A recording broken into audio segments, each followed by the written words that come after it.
Welcome to Crimson Guitars, welcome to my home studio, and welcome to a live stream. You guys asked for it, and well, here it is. I've got a bunch of tools to sharpen in preparation for the next stage of my life.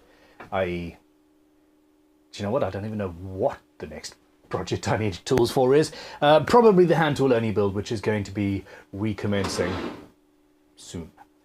I've just spent the morning happily rubbing down the lacquer on my daughter's guitar and playing around in water, and here we are about to start sharpening, which is probably going to involve, well, stones and playing around in water. It is what it is. Behind the scenes I have my darling wife Tanya, or Mrs. Bunn, I think we call you. Hello, darling. Hello. Same old thing. Essentially, send super chats through. They will 100% be answered, no matter the subject. But in general, we are after questions on sharpening techniques, how I think we should do certain things. So ask away. I have done this sort of thing in the past, and over time, my choices and my techniques and materials, etc., have all changed, and not necessarily changed, evolved, and that is all. That's good. It's good. So, well, at this point, what do you want to know? Got any questions yet? Yeah. Garage Master Guitars. Yeah. Morning, Ben and all. It looks Greetings. like my new Narex chisels are ground to 20 degrees. I'm guessing it's talking about angles, is he? Yes. Yep. Should I ground these to 25 degrees before putting the final bevel on at 30 degrees, as seems to be preferred for hard woods? So, essentially, it depends on what you're going to be using the chisel for. I personally think that 30 degrees for almost everything that you're going to do with a guitar is overkill. Now, what you're talking about is the angle of the bevel on the chisel. This is a Workshop Heaven London pattern super special thing. I love it. But the blade was made to Workshop Heaven specs by Narex, and I suspect, looking at this, that I've also got a 20-degree bevel on here. Now,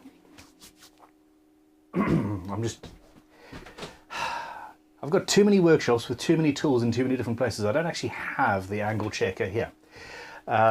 So basically, if you are a carpenter and you are going to be, or a joiner, I suppose is the correct term, and you're going to be smacking the hell out of your chisels with a great big mallet, making mortises and tenons and big holes in large chunks of wood, then 30 degrees is around about what you actually want. If you are working on guitars and you're going to be doing very fine cuts and gentle, and you're not putting huge amounts of force, then I would say 25 or 20 is about right. I would stick with the 20. You're a guitar builder. Now, what this means is that the chisel with hard work will essentially go dull a little bit faster, which isn't an issue because it also means that it is basically sharper. You're pushing less metal through the wood as you work than you would if you were using a 30 degree or 25 degree or 30 degree bevel. So yeah, I would rather sharpen it a little bit more often, but know that what I'm going to do is going to be easier. And essentially 20 degrees is for pairing. A nice bevel-edged Narex are good. A nice bevel-edged Narex with a 20-degree bevel is a roundabout perfect, in my opinion. Okay. Ready for a super chat? Absolutely. Coming from the big unit. Okay, when I stop laughing at your username, I have lost all joy in life. I just love your name. Sorry. Okay, two-part question. First part, are you going live again on Monday? Yes, absolutely. Although they tried to, headquarters completely forgot that I do live streams on Monday and tried to schedule a a training session doing something else, and I'm like, well, no, sorry.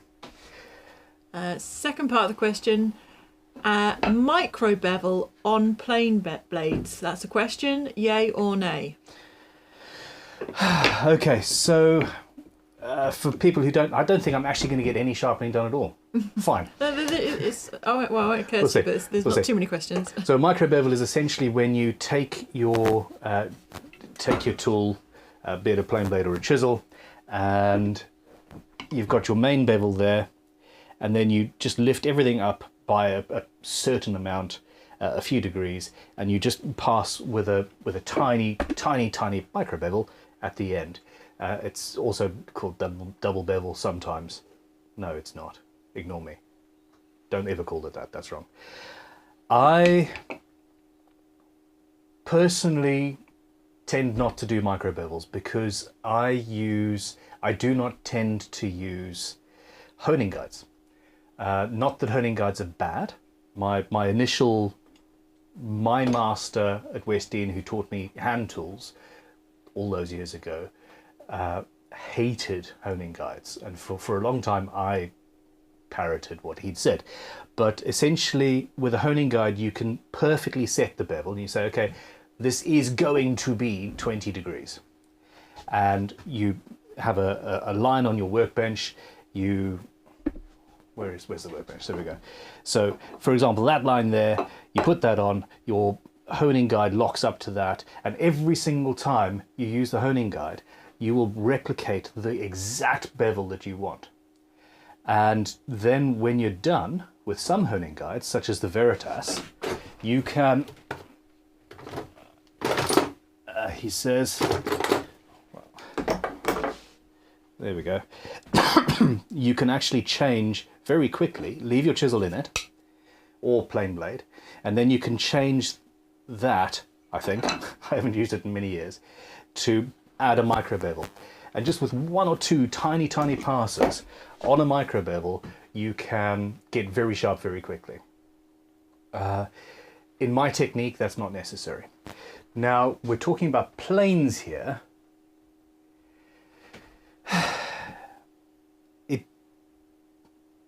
It doesn't make any major difference to the plane, to how the plane works.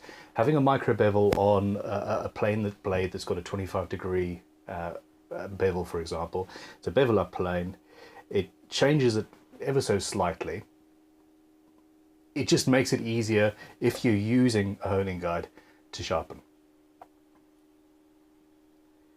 If you're not using a honing guide, yeah, this is where the real thing comes in. I personally will, when I'm initially setting the chisel up, if it's a second-hand one, I will set it to 20 degrees. And then at that point, and from that point, unless I'm using the Scary Sharp system, I'll just do it by hand. And the bevel angle will be at or around 20 degrees.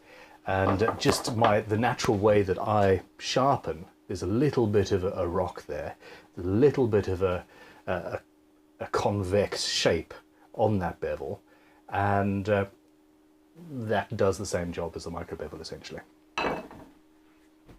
Cool.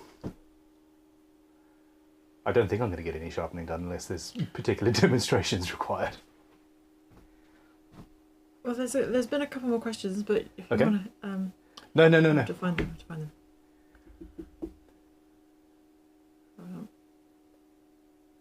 Okay, so this is from Hugh McKay. Yeah, hi. I bought the Scary Sharpening System, which is great for my newer chisels and plain blades, Yeah. but will take an age on old and neglected ones. Should I use my cheap diamond stone and kingstone to begin? Yes, absolutely. So I also have a Scary Sharp system, again, actually through Workshop Heaven, who convinced me that my utter antipathy towards that system was mistaken. Yes, if you have an old chisel or an old gouge that has never been sharpened and has pitting and all of that, you have to start with something coarser. Preferably, in my opinion, start with a machine if you can help it. There are relatively inexpensive sharpening machines. Triton do one, Record Power do a very similar one, where you've got a diamond impregnated stone that goes around, and that is a relatively rapid way of setting the initial bevel at the very least. My favourite machine for that job, actually, and I'm not sponsored by them in any way, is the Robert Sorby Pro Edge, which is essentially a belt-driven machine. Here's one I prepared earlier. Okay, she's actually really quite heavy. And essentially what this is a belt-driven machine, which is the same sort of machine that you would use to... a knife maker would use one of these, albeit with longer belts. And the beautiful thing about it is that you've got a system here with locating pins, and you get to set the bevel in it, whichever. We're at 45 degrees there. Now, I don't want 45 degrees, but I can change it rapidly to 25 or 20. And it's one of those things. You do need to use water. You don't want to burn your chisel or gouge, or if you overheat it, you're going to lose the temper, and that's yeah. There's a joke there, but I'm not going to do it. Low-hanging fruit. So yes, cheap diamond stones, 100%. I think once you've set it with your cheap diamond stone, you don't necessarily need to go to the kingstone. A kingstone is a very fine 8,000, maybe 12,000 grit polishing stone, Japanese waterstone, and they're fantastic. I used them for many, many years. But if you use the cheap diamond stone to set the bevel, you then go on to your Scary Sharp system and go through the various grits that you want to go with. Okay. Slightly off topic, Crowe. I was asking, how is the new Kemper amp? Oh.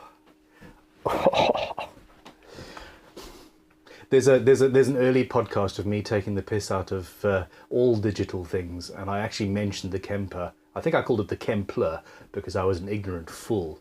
It is, in my opinion, the best thing I've ever played through. If I had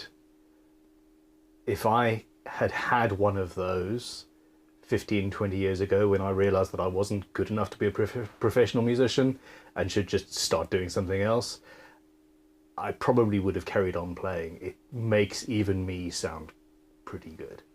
I'm blown away. I'm absolutely blown away. It's not a digital thing that sounds like a digital thing. It's a digital thing that actually feels and reacts and acts like an amplifier. And it's making me want to play all the time. So there we go. And again, I'm not sponsored. I realized that I wanted one and could justify one for the demos on the channel. And yeah, paid full price, and there we go.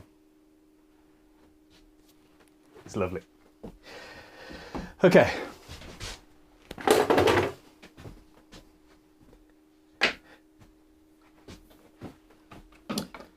Super chat from JS Trucking and Guitars. The man. The man, the machine, the one and only. He says, "Good morning, sorry I'm late." Morning. You are not very, very late at all, but greetings and how's your day going? Oh, one day I'm actually going to remember where exactly in the world everybody is. I know US, but it's a big place. Okay, this seems like it should be answered. Okay. Charles Piper. Charles. I was recently given a 12-inch Craftsman bandsaw / belt sander. May I use the belt sander instead of the nice belt sander on your bench? Bandsaw cross belt sander. That's what it says. Okay.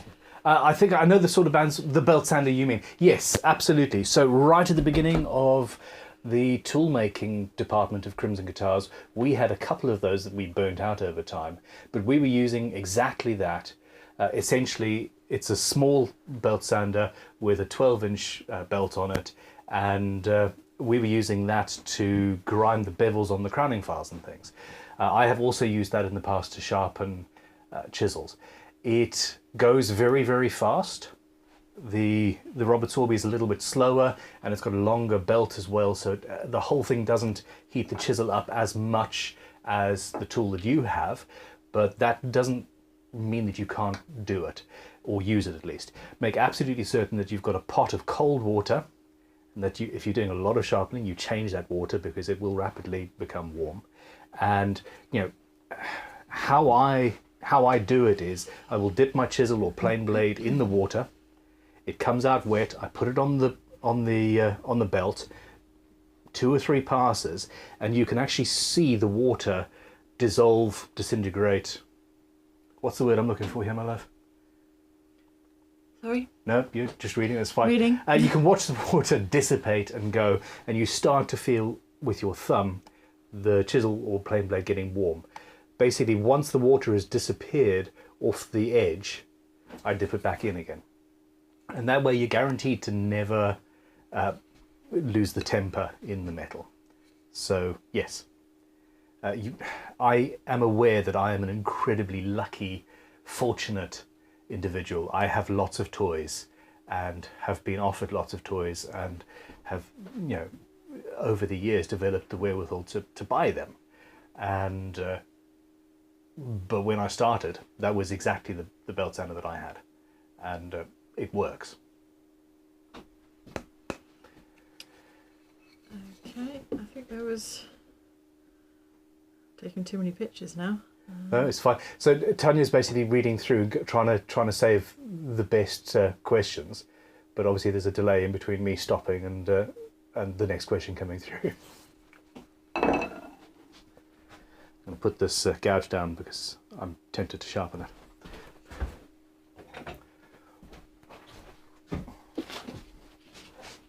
Now with the Pro Edge, it also comes with everything from 60 grit right up to I think 30 micron belts, diamond belts by 3M. And you can get a very, very, very good finish on there.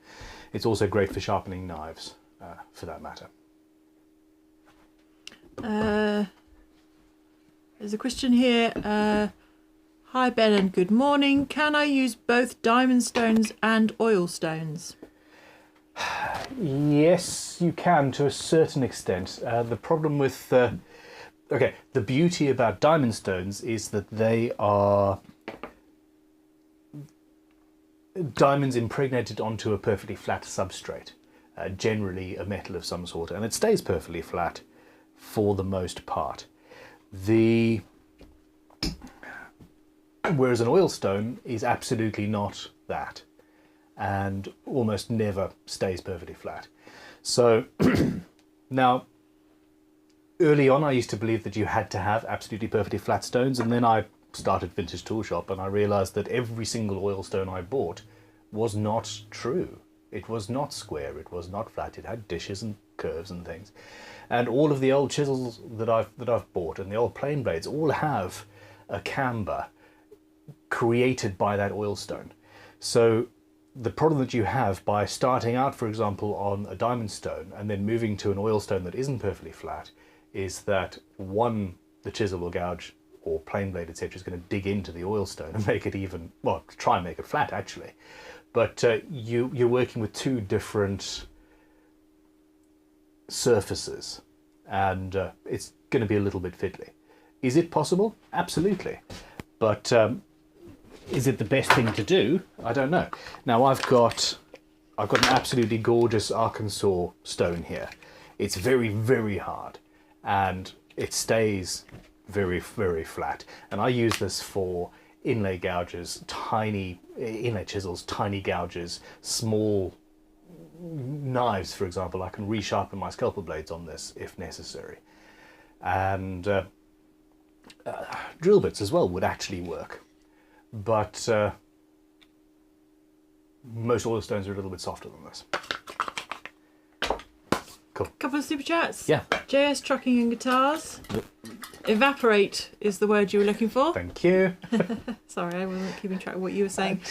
No, I knew there was a proper word, and the water's doing something, and it's sort of magically auto-disappearing off my chisel. That's why you need a 10-year-old. They know everything, don't they? Yes. Yeah. Okay, so Sweet Tea Guitars, Hey, man. Peace, how you Love, and Sharp Tools off to work. You cheeky person, you've started GGBO 22 way before GGBO 22 is even supposed to... I saw that. You're not alone. Anyway, while I talk, I'm actually going to do some sharpening here. Just because.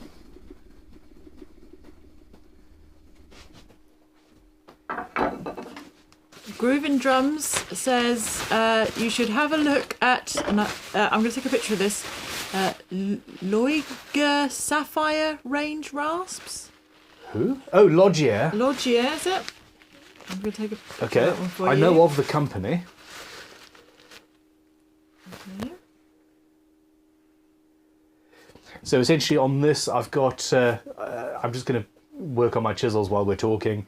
I just need to flatten the backs. I'm on a 2000 grit, and this is, see, I forgot the name the other day, and that's it. Sharpen. Sharpen glass stones. It's a ceramic, it's a diamond impregnated ceramic that is on a float glass base, and they stay very, very, very flat, a lot longer than Waterstones. I also have a diamond stone that they sell that flattens the stones themselves. Kind of related to that, CeeLo Ray. Okay. Ben, I use oil stones for the basics, but move on to wet and dry fixed to a glass block. Good or bad? Absolutely fine. Absolutely fine. This is the beautiful thing about sharpening. There is no right way to do it. There are tricks. There are strange habits that people pick up. But if you, the definition of sharp is two planes that are polished and come together at an angle, and if they're polished to the same extent and they meet at a nice angle without, microscopic scratches and essentially turning it into a tiny saw, it's going to be sharp. How you get to that point is not actually important. There are certain things to do with the geometry that make a difference, but essentially you're using oil stones, as we mentioned earlier, you're using oil stones to get part of the way there, to take an older chisel and set the angle, set the bevel, etc., flatten the back, and then you're moving on to essentially the scary sharp system to get the final finish. And to add to that, I would suggest that after that you end up with a strop, because a good leather strop with some autosol chrome polish on there will, in short order, make whatever you're sharpening even better. And you've stirred up some controversy. I thought I would. Yeah, Sweet Tea Guitars. So Robert R says, Ben, what have you seen from Sweet Tea Guitars? He has said what he is planning on doing, but waiting till the official announcement. I didn't actually watch the video. I just saw a thing saying GGBO 22, and I was like, oh my gosh.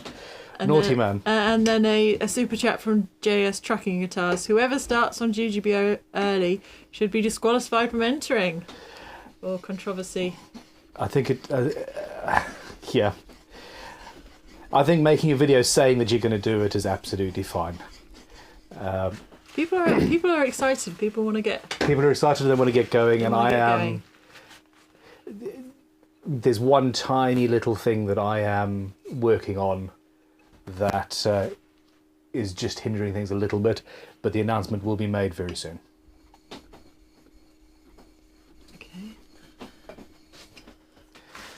Okay.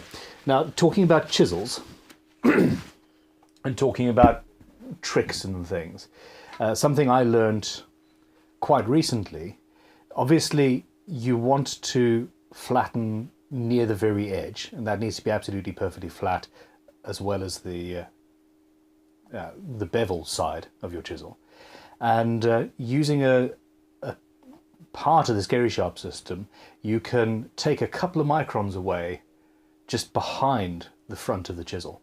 And what that means is that generally you're only sharpening that area. You're not having to bother about that. It doesn't even hit. And that will speed things up. Obviously over time I've gone through and I'm sharpening now on the sides. But yeah, that's one of the tricks that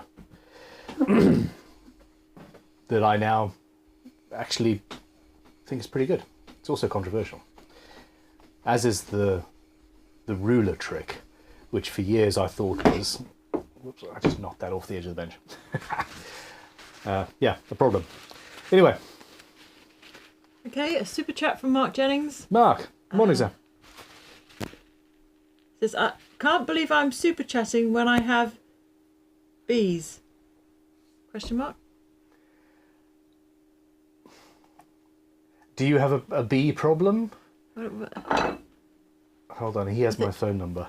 Oh, does he mean your number? Does he mean your number? He might have my phone number. Oh.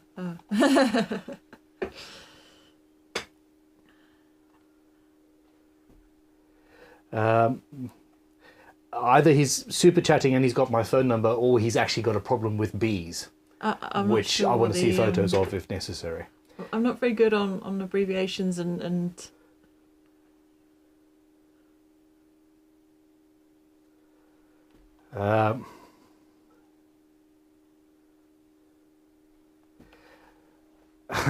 hold on, sorry. That was very, very rude. Here I am talking to some people and also checking messages, and it's just not on. Please forgive me. Somebody died. If it's any, nobody you know, it's fine. it's not fine.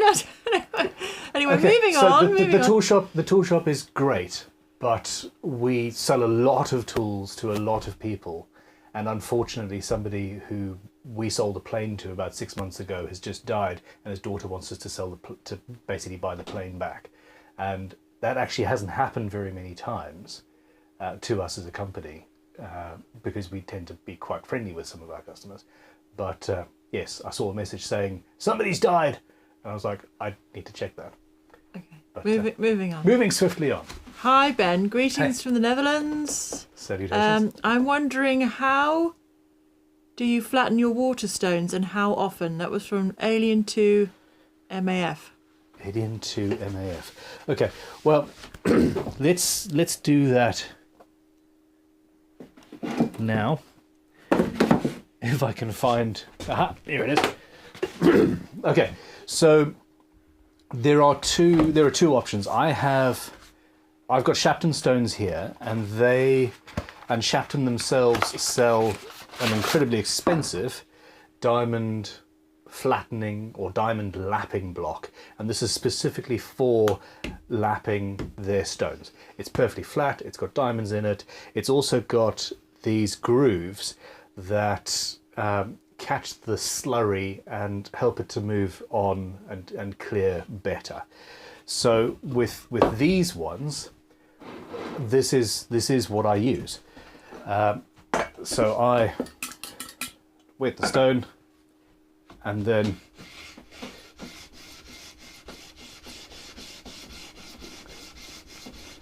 flatten away, and you'll see fairly soon where I spend most of my time on this stone, and you'll also see that it was almost perfectly flat to begin with. So generally I would say on this stone I've been sharpening from here and going in from this side. Now with a standard Waterstone, I would say that if you want to use stones, Waterstones as your prime sharpening system, which is what I spent the first 10-15 years of my life using, the way to do it is to actually buy 2 of the coarsest grit. So for example, you will have an 800 grit stone as your first stone. You'll go 800 grit, 1200 grit, and then a king stone is probably the best thing. You could even have an 800 and 1200 grit double-sided Waterstone. Now I would have 2 800 grit stones, and you use those 2 stones together to flatten each other. Now there are lapping blocks. We use a great big granite lapping block at Crimson Guitars in order to straighten the not straight edges and the straight edges and the fret rockers and all those things. And we use that to level those things. Those granite lapping blocks are made by just rubbing these 2 giant pieces of granite together. And they grind themselves away until both of them are perfectly flat. And I mean perfectly flat. We're talking about the exact same principle here. You've got one that is only used to flatten, you've got another one that you use a little bit, and then if at the end of every single time you use your 800 grit stone, you rub them together, you will end up staying perfectly flat all the time. Now again, I must say it's not essential to have a perfectly flat stone. It's just a choice. You can use stones that aren't flat in order to get something that is sharp enough, that is sharp and works for you. The blade will just have a slightly different geometry to what modern carpenters and modern luthiers now expect, which is that's a good enough reason to stick with it, really. I'm going to, while we're here, just flatten the rest of my stones. Okay. Mark Jennings asked, I'd love it if you could talk knife sharpening. I can't get my Leatherman T4 to take a satisfactory edge. Okay, knife sharpening is a difficult thing, and it's a weirder.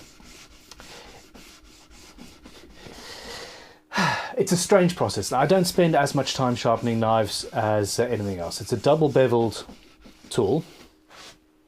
There we go. So this is now flat, and you can see where I've gouged into it at one point. It's going to take a long time to get rid of that. Okay, so with a knife, you've got 2 bevels, and you want to get those to meet in a satisfactory manner. Now, on the Robert Sorby Pro Edge, there is actually a jig that sits on the bar, and it holds the knife, and the whole thing goes across, and it's absolutely replicable, and it works very well. Another option. Let me hold on. I've got a very, very cool blade here somewhere. Here it is. So my brother makes knives, but he doesn't have a website, so I didn't really want to talk about them until until he's got a damn website. Where are we? Camera 4. And this is actually a really bad example because it's a single bevel splitting blade. But so yeah, there we go. Pointless. Doesn't do what I wanted to do. I might as well pull out my Leatherman T4. So on a chisel, I hold the chisel, and the stone is where it is, and I move the chisel and I do what I need to do. With my Leatherman, it's the exact opposite. I personally feel a lot more comfortable when I'm freehand sharpening. I prefer holding the stone and moving it like that. And for some reason, I seem to be able to get a much better edge doing it that way. Obviously, I need to put some water on the stone. Now, the other option, if you are really, really interested in getting a perfect edge every single time, you can make a jig that involves you've got your stone or the sharpening medium, you've got a pole up here, and the pole has got a couple of bolts that adjust the height of the pole. Your knife gets clamped in at the end, and then depending on the height you set the pole at, that sets your bevel, and you can sort of move it along, and you've got a specific bevel that you work at. That's probably the best and most precise way to do it if you need to. But yeah, in general, I tend to, yeah, well, here we go. So, and at this point I can see what I'm doing. I'm not nervous about slitting my wrist by mistake, and I get a pretty damn good edge. Isn't it funny that I'm sharpening the exact tool he was asking about? I am sponsored by Leatherman, but have also been using their tools for 20 years and have only just been sponsored by them. Again, a strop. Oftentimes, people will actually go back to the stones far sooner than they need to. And using a good leather strop will take it back to perfectly sharp if you do it regularly enough. In fact, I've heard of, there are woodworkers who hardly ever use their stones at all. It's only when you put a chip into the plane blade or something like that that they'll have to go back to stones. They will use a leather strop every single time they use the chisel or the plane, and you end up with, yeah, a perfect edge. Couple of super chats. Okay. JS Trucking and Guitars. Do you personally sharpen your marking knife, or do you just get a new one when the blade gets dull? Okay, so I don't actually tend to use traditional marking knives myself, although I do have some. In fact, I've got one that I made. It's not that way, it's this way now. I've got one that I made a while ago. Hold on. Wow, it's not even there. I've got one I made when I was a student, actually, so like a really long while ago. And that's a traditional double bevel thing, and I will sharpen that on the stones in the same way that I sharpen chisels, because that tool, here's a similar one. This tool has a nice flat edge. Okay, so it's not a difficult thing to by hand. This one's never been sharpened. This was a project that I don't think has even been heat treated yet. But because it's a flat knife, it's easy. You can go in and by hand sharpen that up. With the aforementioned T4, I've got multiple angles and changes because it's got a curve in it, which is why I tend to prefer doing it with by holding the stone or the strop, basically. He's come back and said he is also referring to the scalpel razor blades that you use okay. sometimes. Yes, so that's the other thing. I don't tend to actually use traditional marking knives like this, although I've been told that there is a handmade one winging its way to me from a knife maker, I think in Australia. So that may change. No, I do not sharpen scalpel blades. I started using them almost exclusively for general workshop use, and I only go through one or two blades a guitar, really. I don't change them that often. I've had 100 pack of blades that I bought off Amazon for 10 or 12 pounds when we first set up a workshop here on this property, so that was 2 years ago, Tanya? Something like that? Yeah. And I've still got most of those blades in there. So no, I don't bother sharpening them, although I could. I just don't need to. Super chat from Mark Sausage Fingers. Oh my god. Hi Ben. Hey. I've just started learning guitar at 56. Dude. Along with this, I have started my first kit. And his question is, am I mad? No, I don't think you're mad at all. I'm just going off screen to grab some oil because I now appear to be sharpening my Leatherman.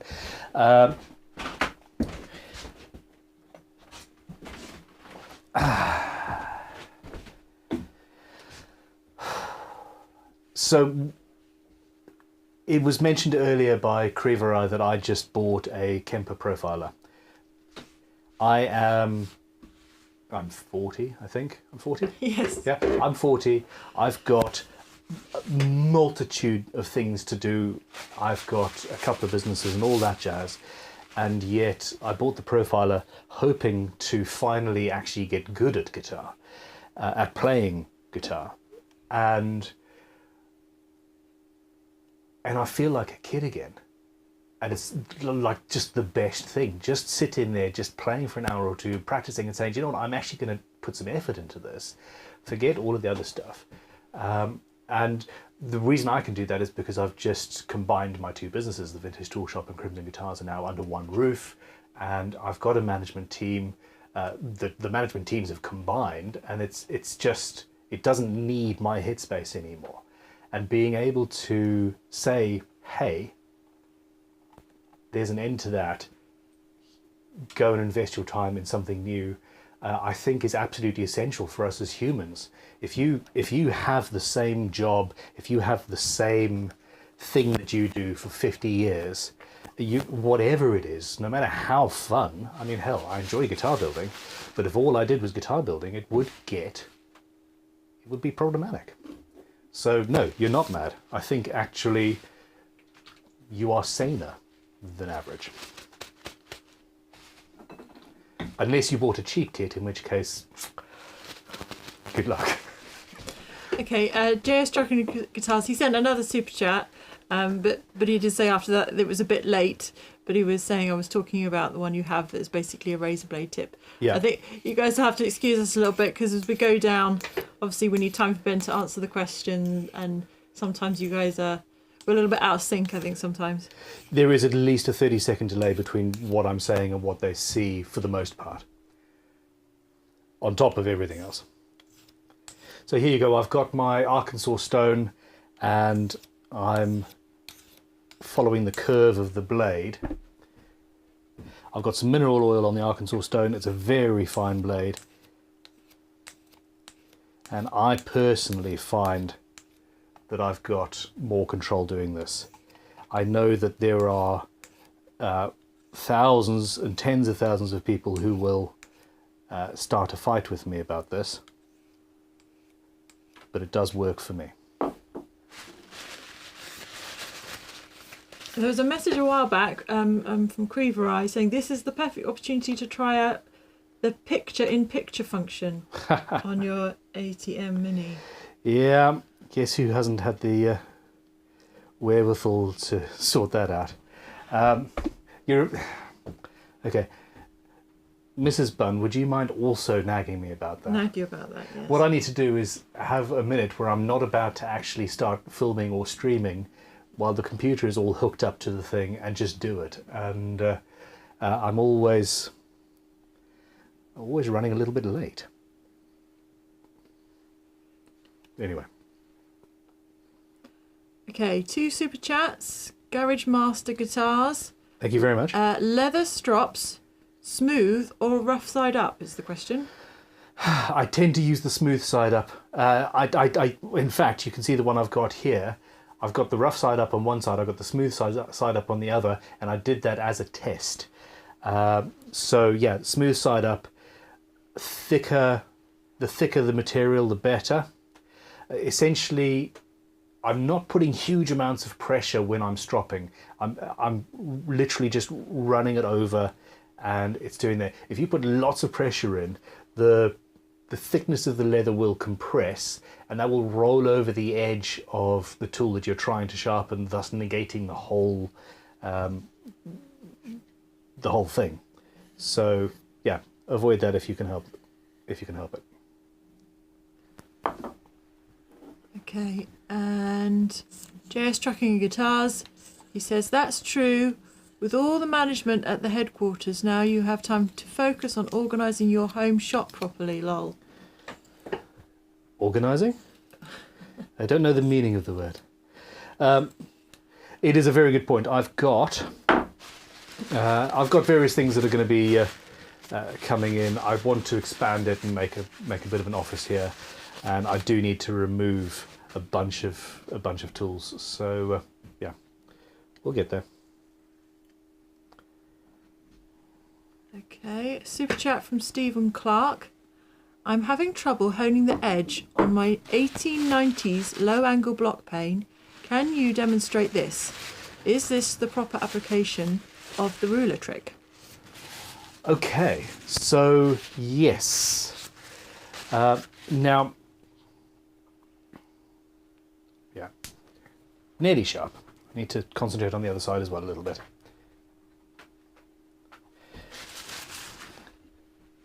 So what the ruler trick is, I'm going to my 2000 grit stone here. I think that ruler is actually a misnomer. I don't use a ruler in the ruler trick. I use some tape. Rulers tend to be a lot thicker, but what you're trying to do is not look like an idiot when trying to break some electrical tape. That's quite good tape. Okay, so here we go. I don't have a Stanley low angle block plane. This is a Kwangshan low angle block plane, which is a good little tool, very good little tool. He says. Wow, I seem to have.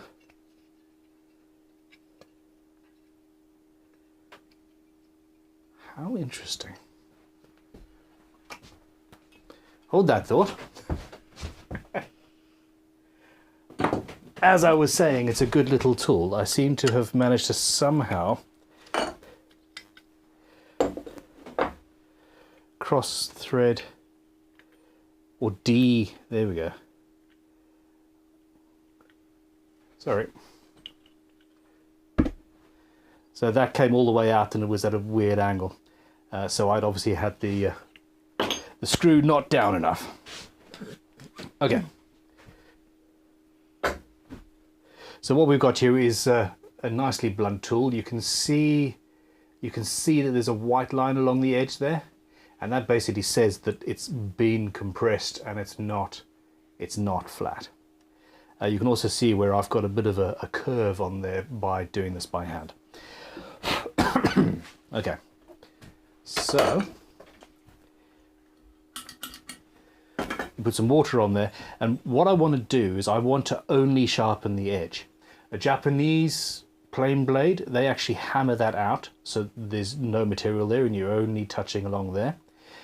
With a modern Western plane, that's not an option. So we want to push it back up, and by putting a relatively thin piece of tape there, I'm going to achieve exactly that result. You can see I'm only cutting at that front edge, but I'm also only changing the angle by a fraction of a degree. You know, we're not, literally a fraction of a degree, which means I'm removing a lot less material in general. I'm wearing my stone, and this is a Sharpening stone, which is a very expensive stone, and I'm also wasting less of my time. We want to be building guitars. We want to be using the tools.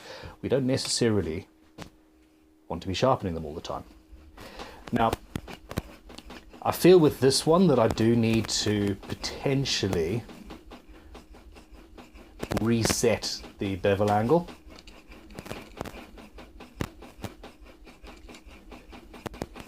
Can you hear the difference there?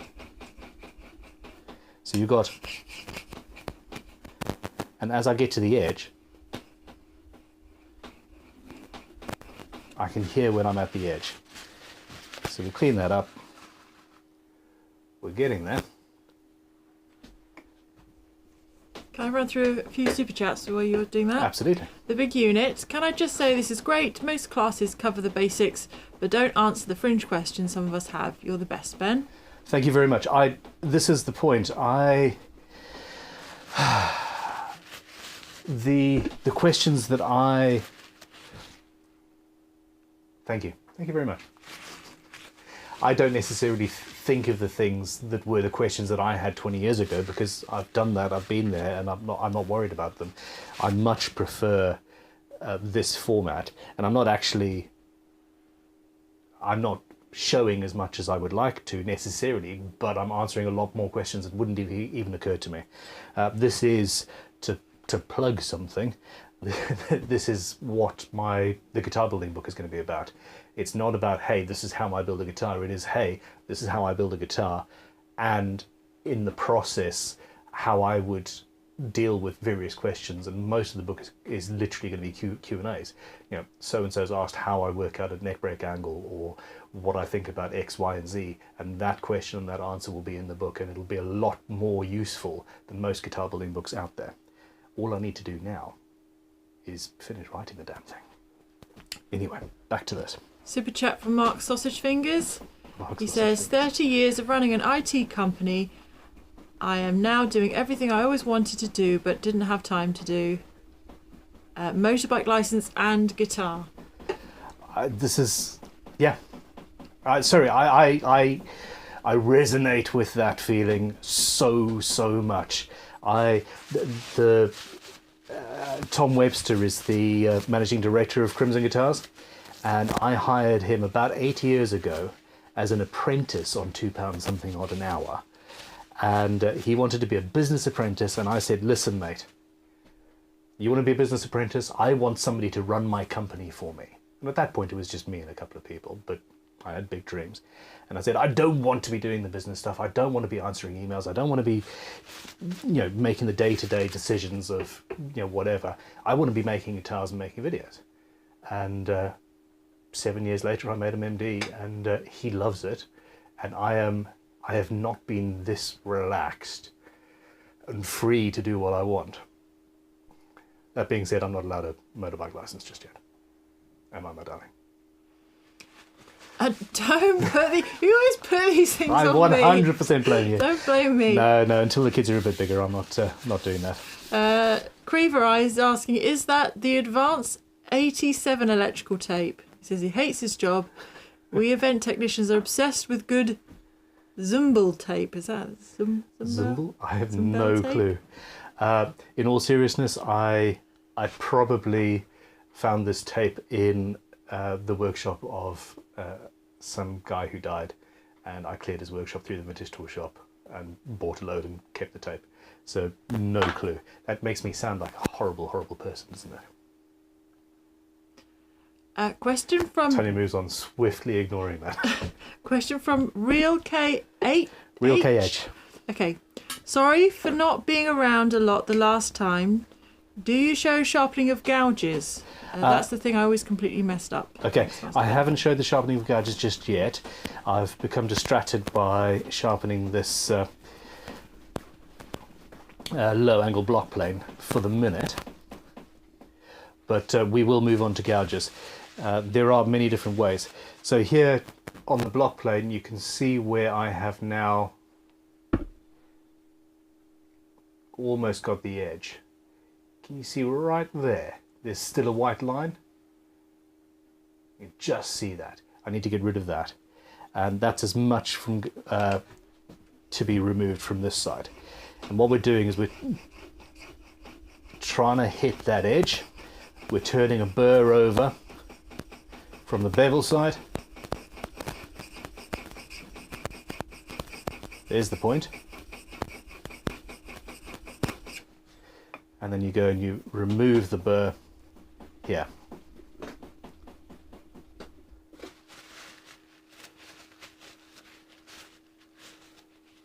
Patrick Neesbo would like to know if Crimson Guitars would consider selling cab kits. Yes, absolutely. And that edge Should I take a photo? has gone. Yes, please. So I actually had a conversation with an amateur amp builder the other day who wants to build an amp, and he wants me to build a cab and do something. I am seriously considering doing that. I'm very interested in doing actual amp kits as well. It's great fun. Okay, so that was 2000 grit. I'm going to go on to 8000 on this plain blade, and then we will move on to gouges a little bit later as well. I might as well finish sharpening at least one thing while we're here. Oh, hold on. So of course, I forgot to put the tape on. A little while back we had a question from Frugal Fixer Spike. He says, I have a flat chunk of marble. What sandpaper grits do I need to stick on it? Okay, so for the Scary Sharp system, I would not just use standard sandpaper. Not at all. Now the problem is standard wet and dry paper is very difficult to stick onto it. It's also based on a paper backing and is more delicate and much more likely to tear. I know that wasn't your question necessarily, but I need to say that. I use a 3M based system, and I go from, I've got some 60 grit, but I go all the way through to 30 microns, I think. Very, very, very fine.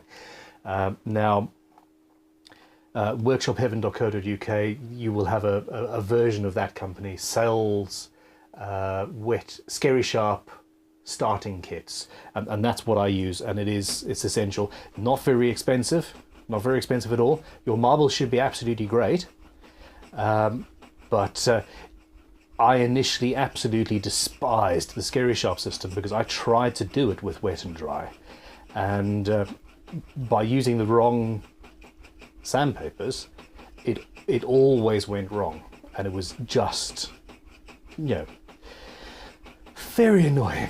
Very, very annoying. Okay.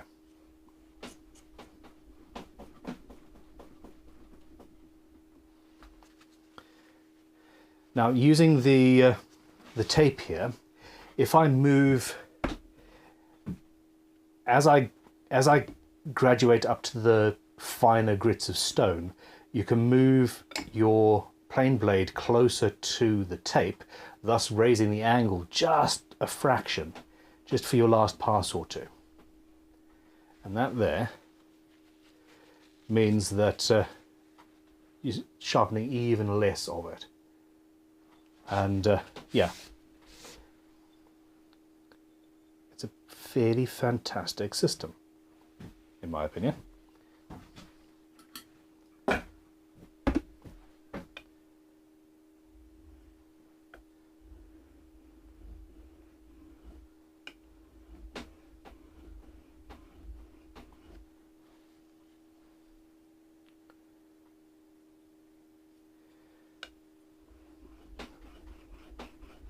Questions? Well, this is from Robert R. When you get to the gouges, Yeah. how would you get the gouge to the point where you just cut a groove in wood and use polishing compound? Many are grossly crude starting out. Yes, I will do that. I'll find one. Now, I have done. There are videos where I've done that, but yes, we need to go through the process. Essentially, there are various different tools that are useful for that. The best one is a slipstone, and you can get slipstones in a variety of different grades. Okay, I'm going on to. Oh, no, hold on, we're done. So there we go, that's that. Now I just, using the strop, and you see I'm not putting new polishing compound on the strop all the time. Now I can go up to the edge like that, or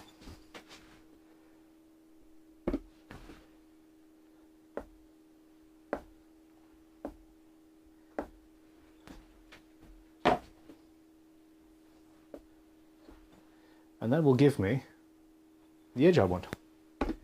So there we go. I tend to strop it over on the leg of my jeans as well as a final little thing. I'm not sure if that's actually required, but yeah, should be fine. So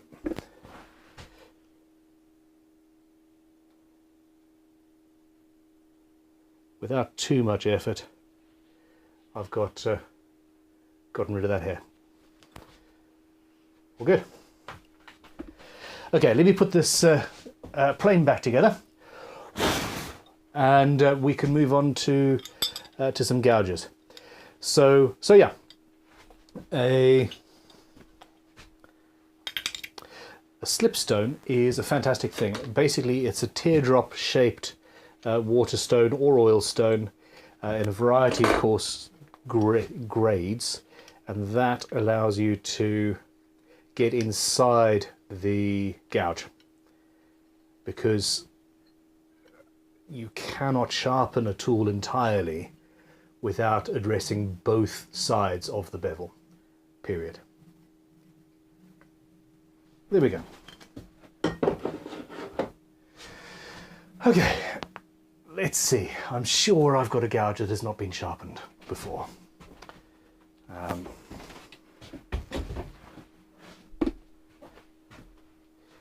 Possibly. Let's see. Pretty much 99% of these tools have not yet been sharpened. Because I suck, everybody.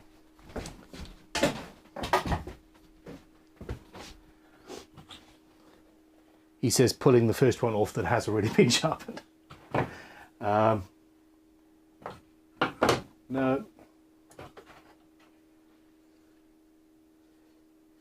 That's a beautiful gouge. Okay.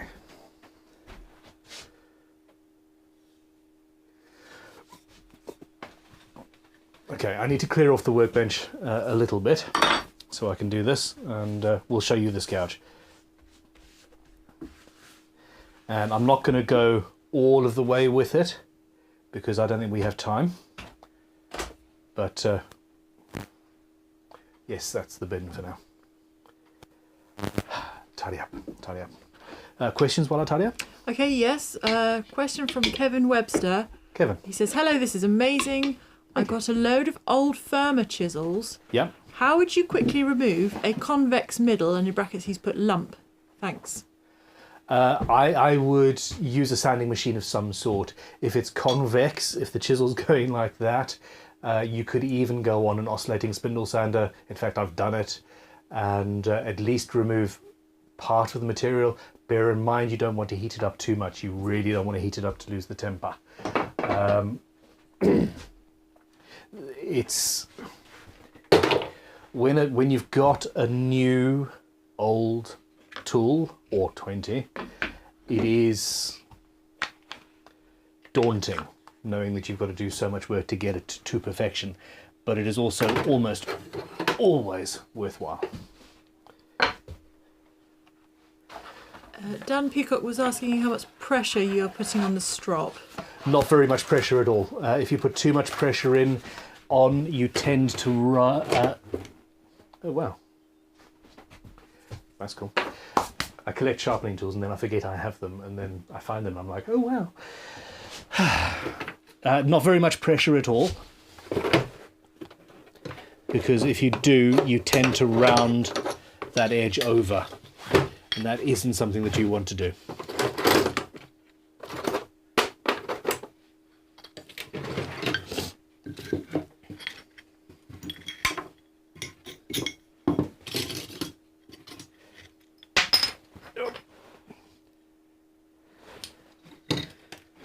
I'm still here, honest.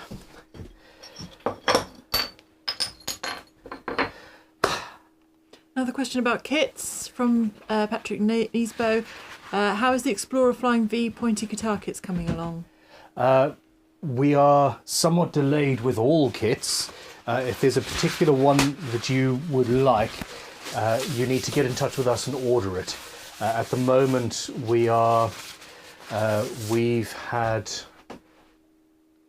there's just so much going on, and there's so many people placing orders for kits that the development of new stuff on spec has slowed down drastically, I'm afraid. But yeah, give us an email, we'll figure out what it would be and place an order, and you will get it in short order. Okay.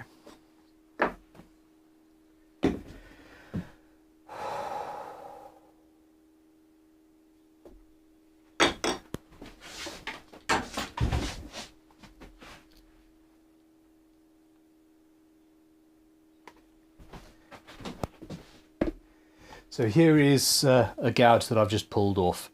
Fantastic, beautiful handle.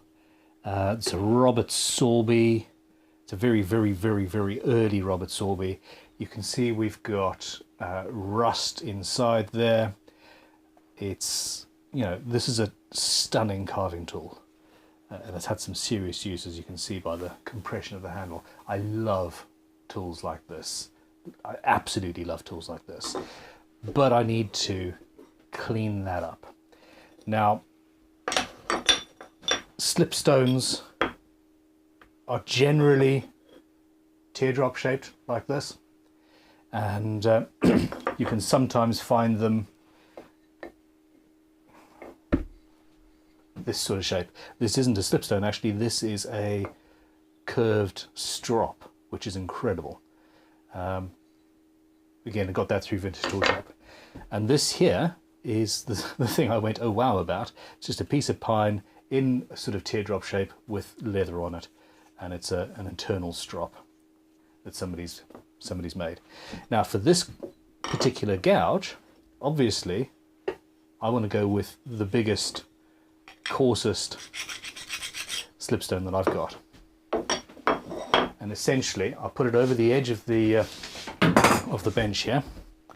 Let's just change camera angles, being careful not to get my wife into the shot because I value my life.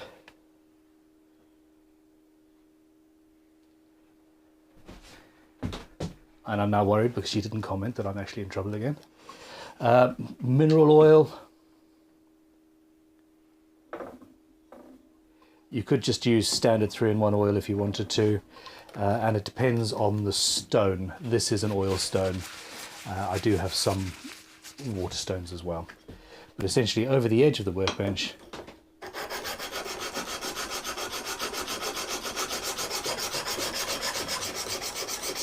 and I'm being very careful to put the tension.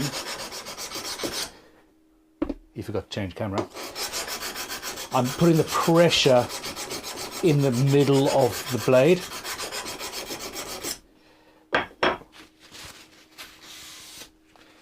And that there is starting to do what I want it to. You could also do it this way.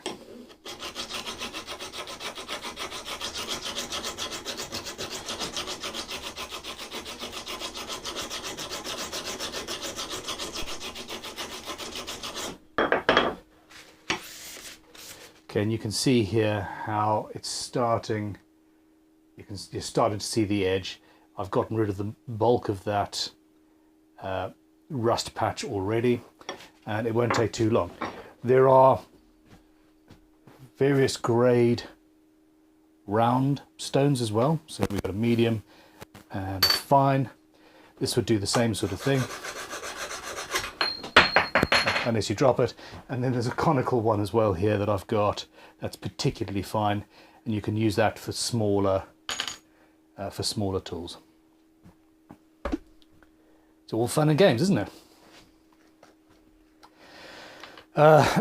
Now, sorting the bevel out, sorting out the other side, that is a different story.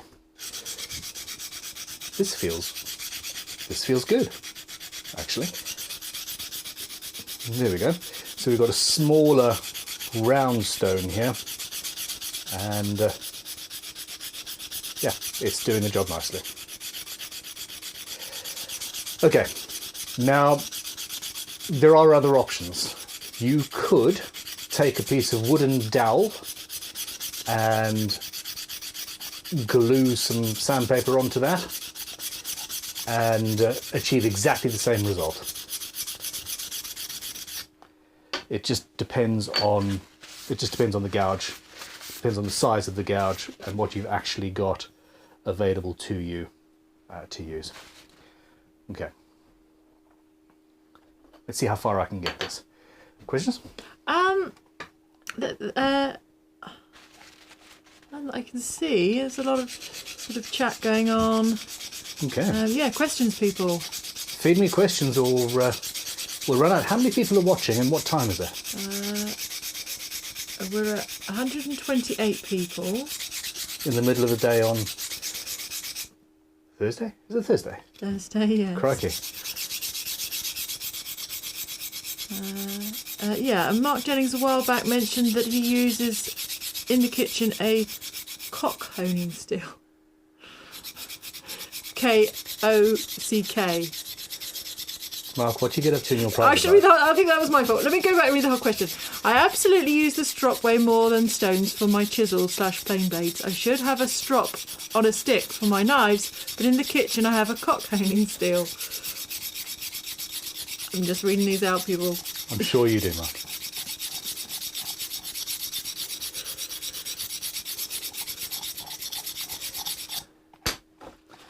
Okay, so you can see that this is harder work.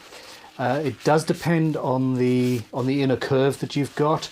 I have used, and I actually still feel naughty for doing it, I have used the bottom curve on the Robert Sorby Pro Edge when it has matched a gouge to do that, and you could also use the spindle sander on the Triton spindle sander to get the same sort of thing. Hold on, let me just go behind the scenes. Could you pass me the smallest round thing? This one? That's the one, yeah. So here we go, this is the smallest round thing from the oscillating spindle sander, and it currently is hollow, but this will do the same thing.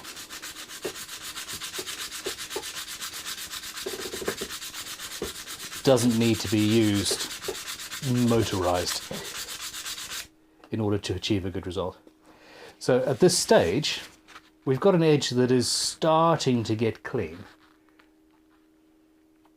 and you can see that probably another 10 minutes work it would be fine. You still need to get that edge done, and there are several options, several ways to do that. But I want to hear what question Tanya has. Okay, well, super chat from Mark Jennings. He says, cock is the brand as well, you know. I know nothing. Okay, so... I've made myself dizzy now, going up and down. Not quite sharpening, but can rusty files be saved? Okay. In general, no. Basically, the rust feeds on the available metal, and it's eating the metal away pretty much. So it depends on how rusty, but probably not. Clogged up files can be using a wire brush, or even so this here, to completely digress, is a copper tube with a nice little handle on. And essentially, depending on the file, you can go along and use it to push out clogs and nastiness. And it's softer than the file.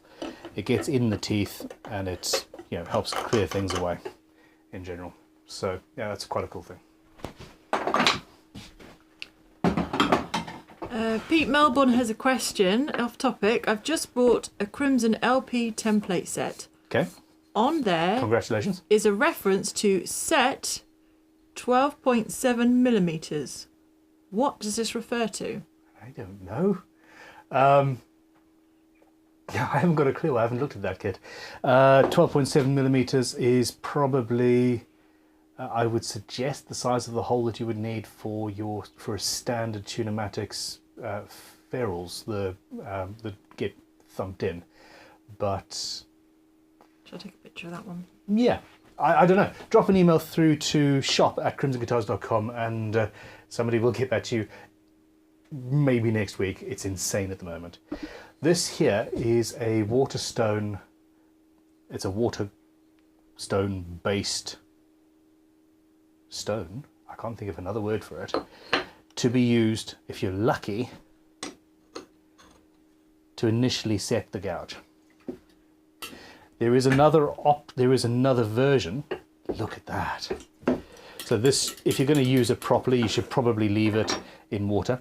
There is another option that looks like one of these, and it's concave, and it's a Waterstone, and it's different sizes, and that works very well as well.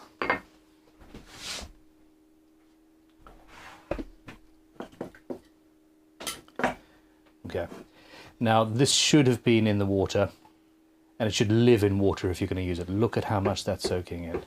But essentially, that big one actually matches the curve I'm after, ish.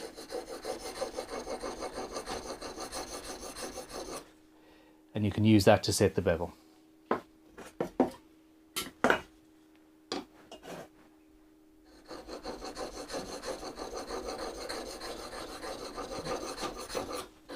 The alternative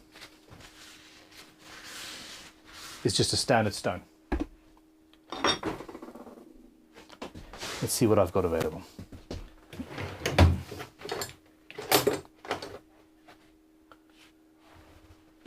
There we go. I really do only have my Sharpening stones. Okay.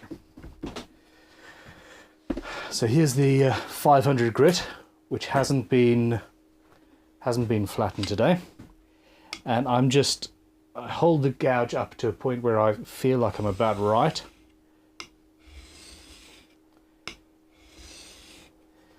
And you can see he says using an oily rag on a Waterstone because he's a fool.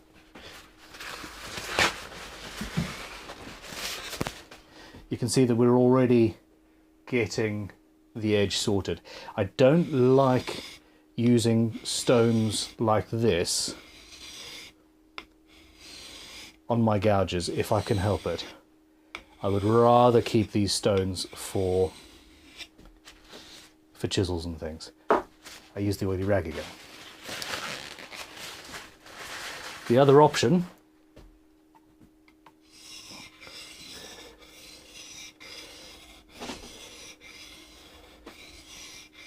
is to go like this, and I'm moving it around so that I'm not concentrating in just one section of the stone, because I really don't want to put a groove in my stone.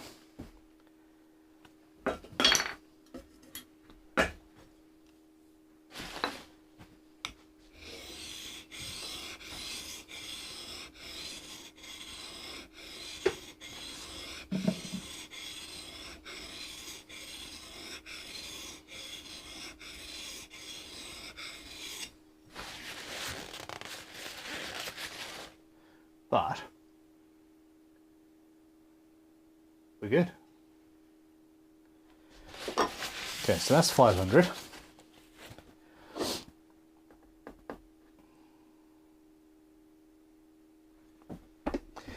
The other option is again a handheld stone.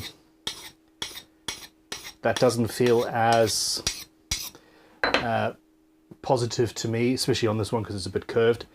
But, well, again, there's just many different ways you can do that. We'll do this whole thing. So I'm going to go on to a finer... No, see, this is... Give me a question. Give me a question, my love. There's a lot of chat going back and forwards.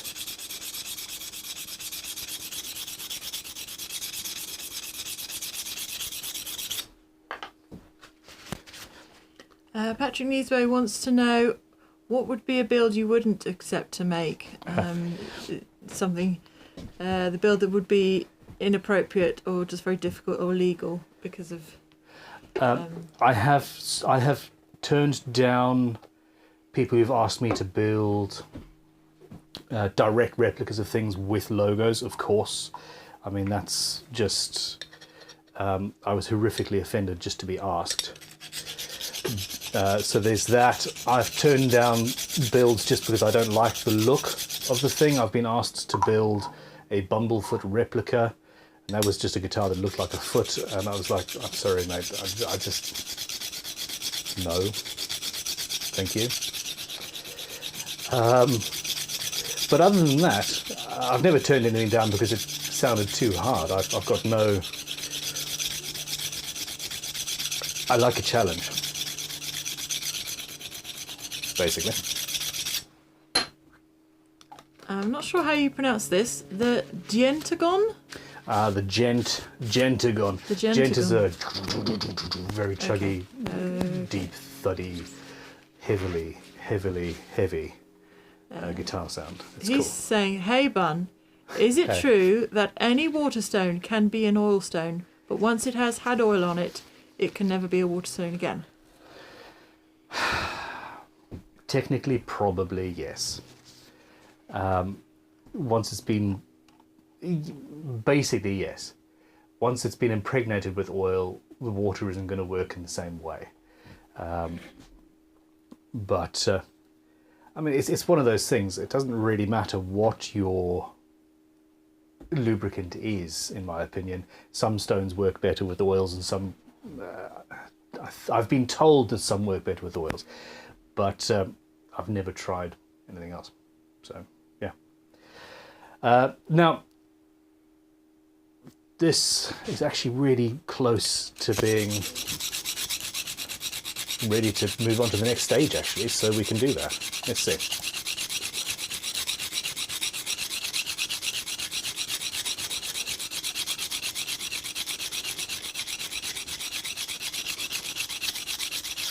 So I'm on the medium grade round oil stone here, and these are sold at engineer supply houses, not necessarily woodworkers sharpening supply stores. Is there such a thing?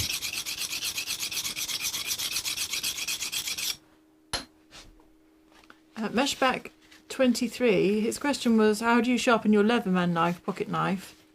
So he must not have got the beginning of the video. So yeah, right at the beginning I was talking about knives. I tend to do it by hand, pushing the stone, like I'm doing actually right now, pushing the stone over the edge rather than anything else. But it's a very personal thing, and I probably change my mind every 6 months or so anyway. And that's because it's got a curve in the blade, and getting that curve right is problematic. Okay, so this isn't perfect, it's still got chips in it. So let's carry on with the 500 grit Waterstone. I want to get the edge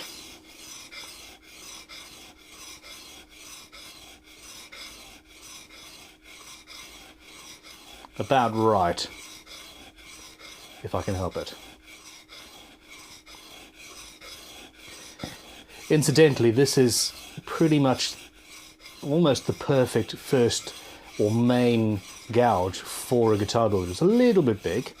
I generally say get something with this kind of a sweep, so it's about a number 5 or a 6 sweep, fairly tight, and about 3/4 of an inch wide, whereas this is an inch wide.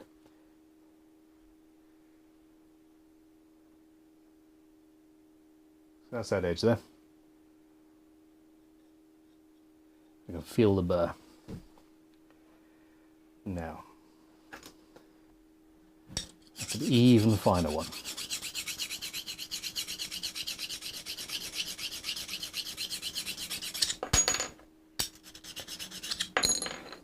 Fiddly.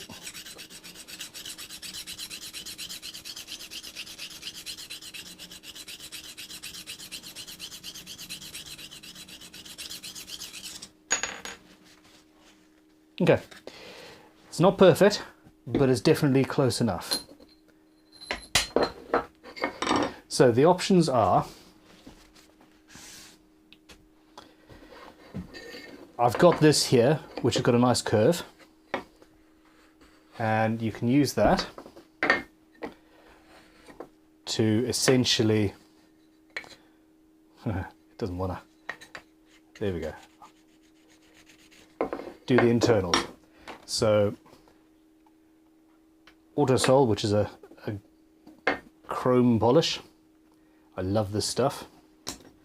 Very useful.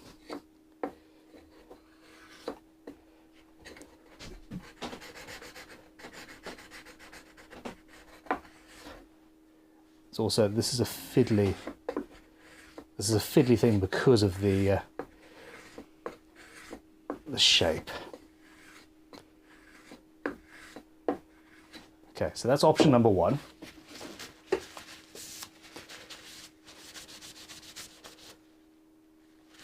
And it's doing its job quite nicely, actually. Rafi Rodriguez is asking, Ben, what bevel angle do you aim for when you sharpen this gouge? It looks like a steep angle on the video.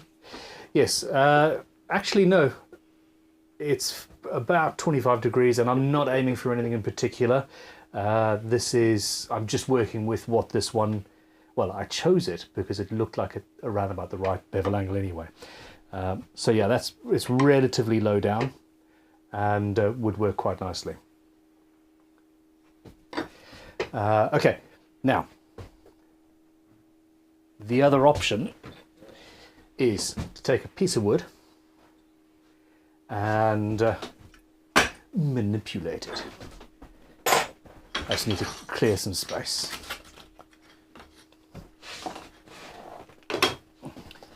Super chat from Mark Jennings, something you might get to in a minute. Okay. How about inside ground gouges? Exactly the same process. Okay, so I've got this piece of maple. Yeah, and inside ground is exactly the same process, except you would be using your slipstone or the round stones, etc., from the other side. So honestly, with an inside ground, it would be easier if you had a tube that was the right size, exactly the right size. If you have access to a lathe, your life is perfect. You can make things that work perfectly. Okay. And essentially have a particular sharpening tool per gouge that you use regularly. Okay, so what I want to do is I want to create this inside curve on this piece of wood. And we have just sharpened a plane.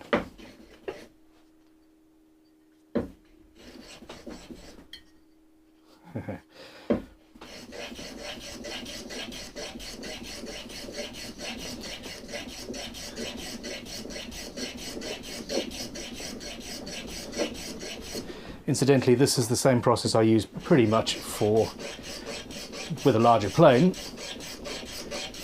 for making a radius fretboard.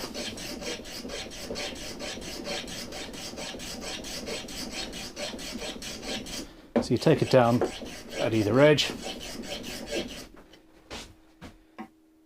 just see where you think you are.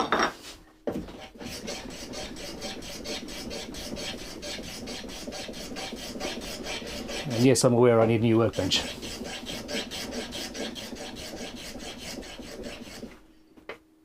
Kevin Webster is asking, what's your opinion on kangaroo strops? They seem to have a bit of a following in some greenwood circles. Poor kangaroos. Well, if it's a byproduct of something, it's no different to leather, I suppose. Oh, exactly, yeah. Can't view one thing one way and then have a different view about something else. That's the thing. So no, I've never experienced kangaroo strops. it's a type of leather. I have heard that the leather taken from the rear end of a horse is the best leather for strops, but also, you know, who really knows?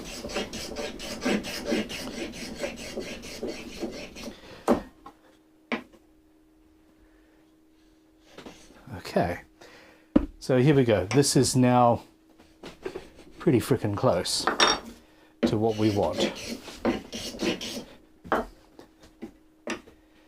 And I've now got a curve that's almost right. And if you are careful and if you've got enough of an edge, you can use the gouge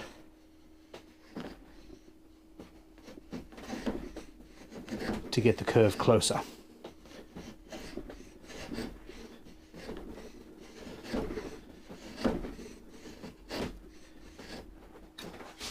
There we go. Okay. So now I'm going straight to the auto sole. There are other options. You could have multiple different grades of grit. You can use diamond paste, etc.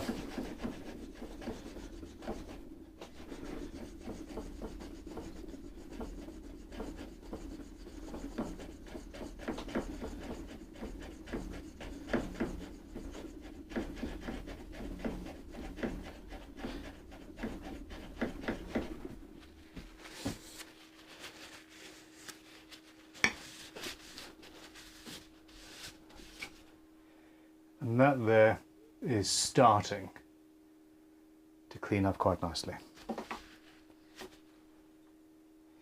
Now I could do the other side on the stone as per normal. Mark Jennings is horrified that you're using flame maple. Yeah, I was waiting for that. I was waiting for that. That piece of flame maple could be a tool handle or something, Mr. Crowe. You're not wrong.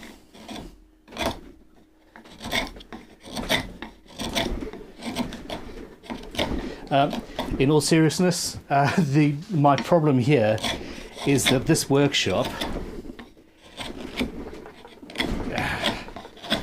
obviously my tool isn't sharp enough because I haven't sharpened it yet. This workshop doesn't have the same amount of scrap as I'm used to, so when I was looking for a piece of scrap wood, I couldn't find any that wasn't actually nice wood. Okay.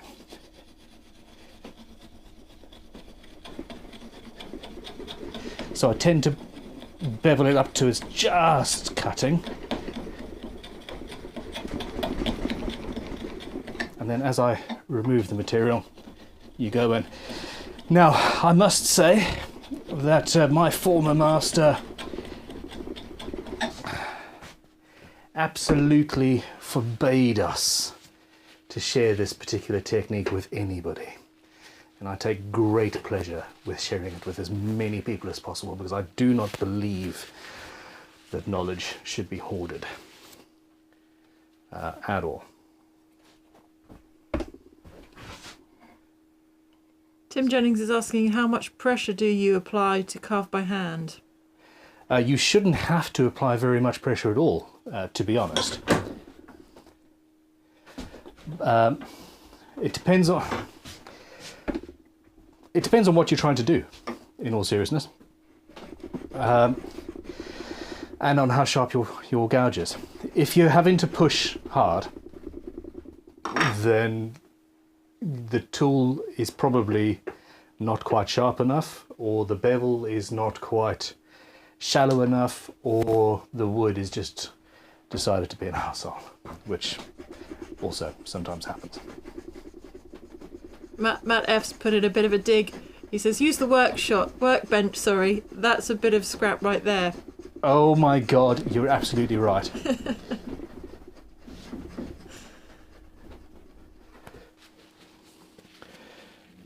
Okay, here we go. So it's coming together. I could probably spend another I could absolutely spend another 15 or 20 minutes here doing this, but I don't want to. Okay, now this is the final thing. I just want to hit that front edge. So essentially we're using the tape trick to achieve the exact same result. And again, it's only lifting the bevel up by a fraction of a millimeter. A fraction of a degree, sorry. It's absolutely fine.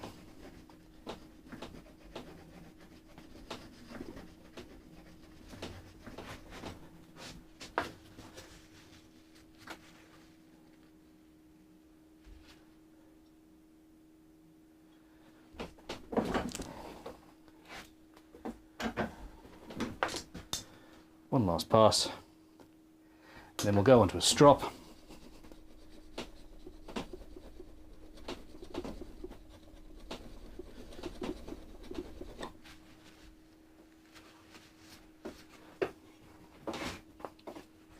So I've got this strop here that I've never used before.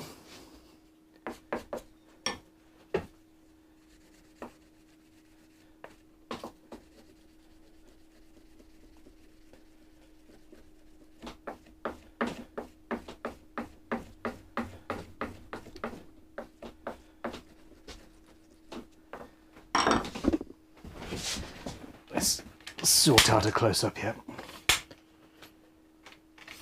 A couple of people are mentioning that MDF is a good substitute. I think I mean, instead of the piece of lovely wood you use there, because it absorbs the autosol,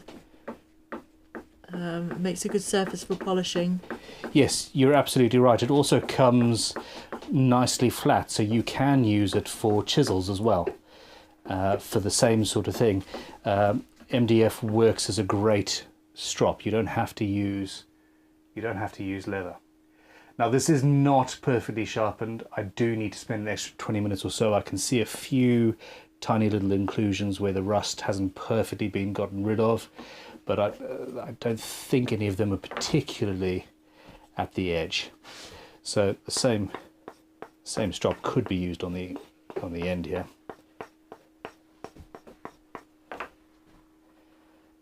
But what we've got here is a gouge that maybe 15 minutes ago was absolutely useless and couldn't do anything, and obviously it's cutting against the grain there.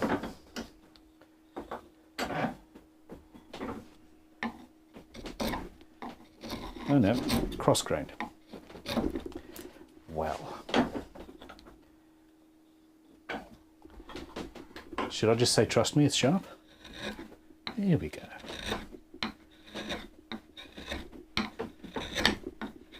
Now my problem is work holding.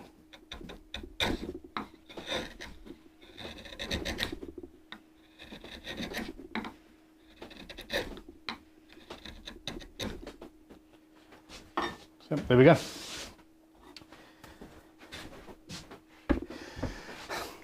That was fun. And I've got a new gouge now. Thank you very much, everybody. Better crack on with the rest.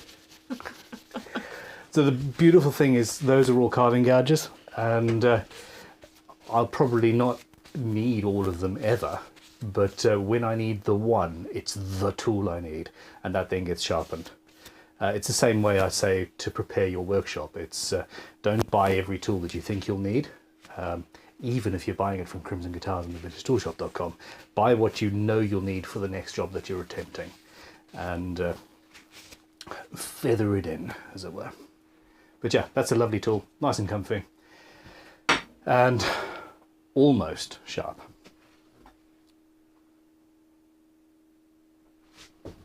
Mark Jennings said, see, it's rare to find cross-grained MDF. Fair point. This is another strop actually that came into the tool shop that I yoinked because it's nice and wide. So,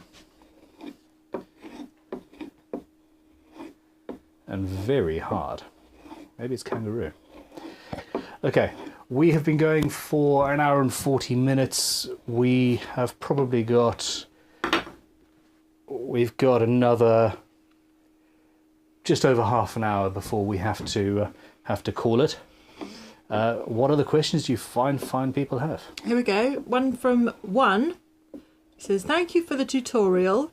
Could you explain why, even after very good sharpening, I never managed to get a perfectly consistent paper-thin shaving with a Stanley number 7?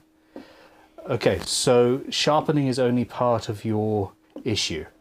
Potentially setup is the next stage, and it isn't just how you set it up. It could potentially be that plane itself is not ideal. The first thing to do is to check the sole of the plane, and see that that's flat. Now, it doesn't have to be perfectly flat. I'm dirty. Here we go. So this is a totally unrestored number 6 that I haven't done anything with yet. Okay. I can take this to Crimson. I can go on that aforementioned leveling block and flatten the sole and make it perfectly flat. Or I could use float glass or a piece of granite, something like that, or even a Crimson Guitars leveling beam would do the job quite nicely. All you really need, technically, is for this section around the mouth and at the back of the plane, when you put it on a straight edge, to be flat. Having a gap here and a gap here is actually how Japanese planes are designed and made. Well, you do it yourself when you put the blade in, but you carve away some material there and there. It reduces friction, and it's holding it flat where it needs to be. Another option is that your blade is fairly thin, being a vintage Stanley, and there might be quite a big gap at the front. When the blade is actually out and cutting, there's still a large gap between this section and where the blade is. And what that means is that you tend to have tear out and an inconsistent shaving. So that could be your problem. Now, moving the frog forward internally could fix that. Changing the blade for a modern Hock blade. This is a hand-forged Clifton blade that I was lucky enough to get. I've got Hock in my number 7. Lee Nielsen's, etc. So it's probably the plane itself that is causing your issue at this stage. So yeah. Matt F is wondering when the Stanley number 8 plane will make an appearance. Have you got one back there to show off? I have a Stanley number 8 at Crimson headquarters. Honestly, for guitar building, it's overkill. It's a full 2 foot long. Is that the chicken trying to get into the workshop? Yeah, she's saying that. Yeah, it's a full 2 foot long, and it's just longer than is required for almost all guitar building things. So I tend not to bother with it. But that being said, I am in the process of building a dream workshop at headquarters, and the 8 will be my plane there. So it will show up at some point. And Pierce Guardian says, you running your fingers across the blade mouth is giving him chills. Stop it. I'm fairly set back from the edge, and I am watching what I'm doing. Oh, were you talking about with the plane? When you Okay, yeah. So that, honestly, when you don't encourage people. Here's a number 5 that has not been set up and needs a restoration. Brazilian rosewood handle. T Boston, Newgate on time. Beautiful. When you set up your plane blade, you need to be able to feel what it's doing. Now, I've seen some people that look and say, okay, fine, I need to adjust the bevel angle. This is an 1860s, 1870s, I think, something like that. This is pre-lateral adjustment this particular plane, so I can't actually show how that would work. But you want to feel gently, very gently. Am I freaking you out? Still freaking you out? Yes. Which side is proud, and your fingers are far more sensitive. I'm not going to cut myself because I don't want to, but you can sort of judge it quite nicely. So dirty, look at this. What a beautiful gouge. Drop D was asking where you can buy Auto Sol. He's had a reply in the chat, but where do you get yours from, Ben? I see it at various garages around the UK. It's sold predominantly to people with lots of chrome on their motorbikes and things. It's a chrome polish, but you can get it online. I've bought some on Amazon in the past. Not that I want to particularly promote Amazon, unless you're talking about Audible, in which case, I'm a huge fan. Yes, Guardian said to come back. So when you went across, it was really raised his hackles. Oh, okay, yeah, fair enough. They're watching you closely.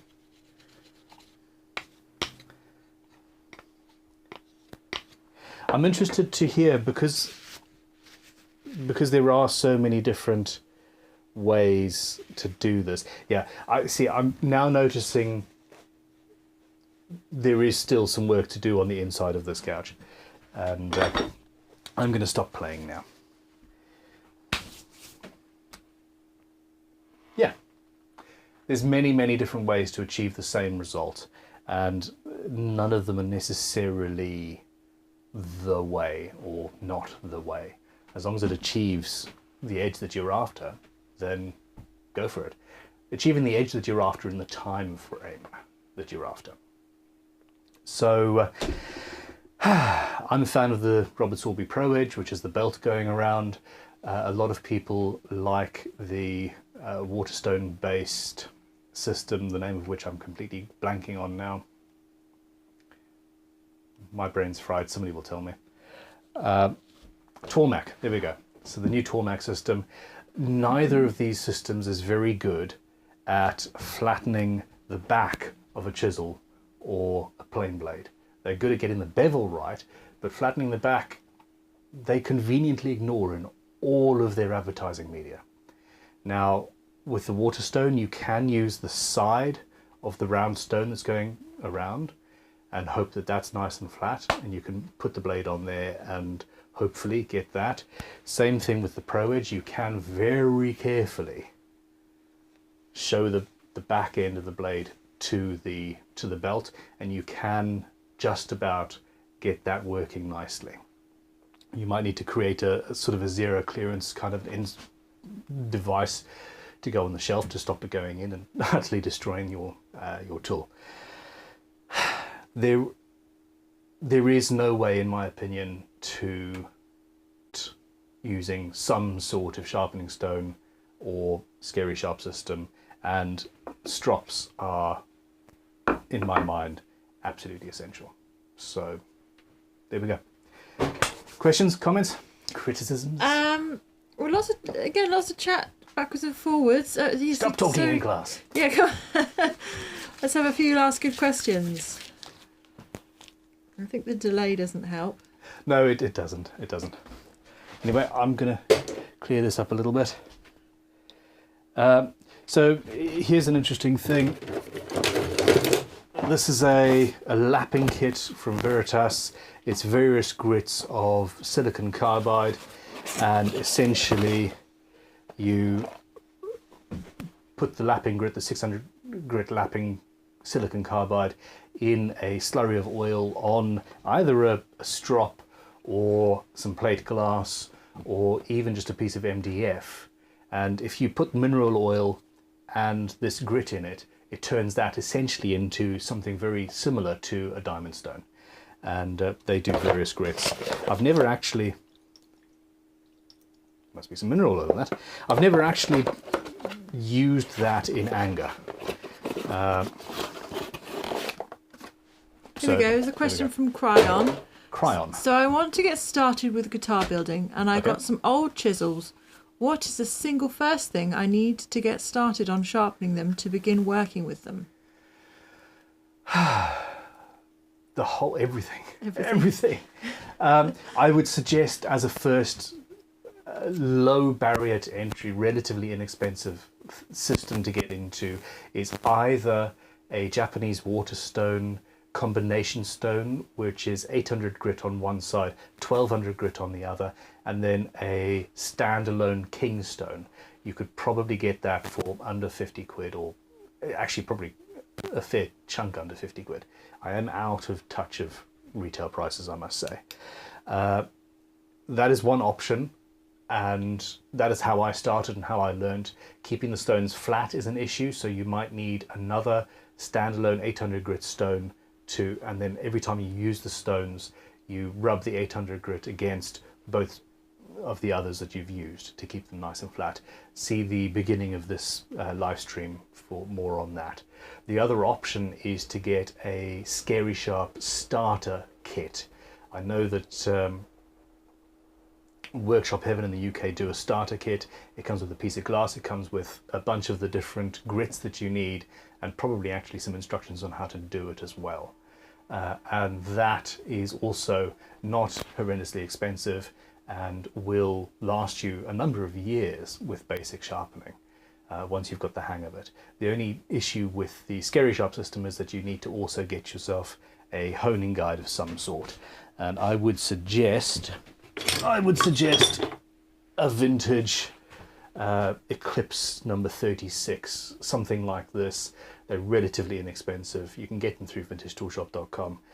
Something like this rather than the £100 plus Veritas Mark II beautiful thing, which I have. I'm fairly sure that Mark Jennings actually gave that to me, come to think of it. Question from Matt Tomon. How can you sharpen Forstner bits? Carefully. Okay.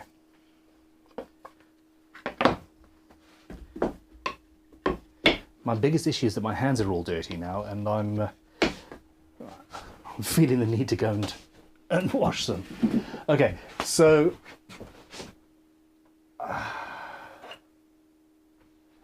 here we go.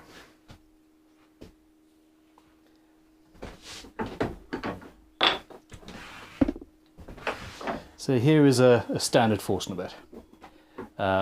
No, this is not a standard Forstner bit. This is a Forstner bit by Famag, and it's a fantastic thing.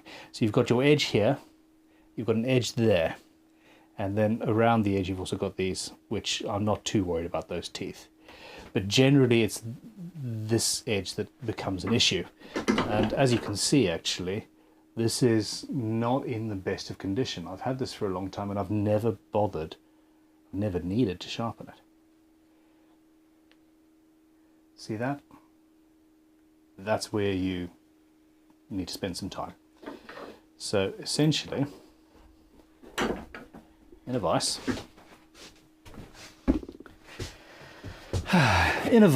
and so this is a gorgeous, I tell you, Arkansas oilstone slipstone. And this is option number 1.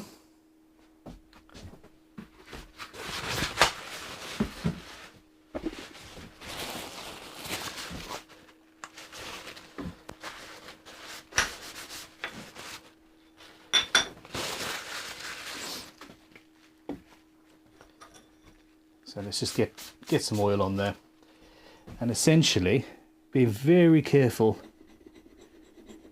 not to change the break angle.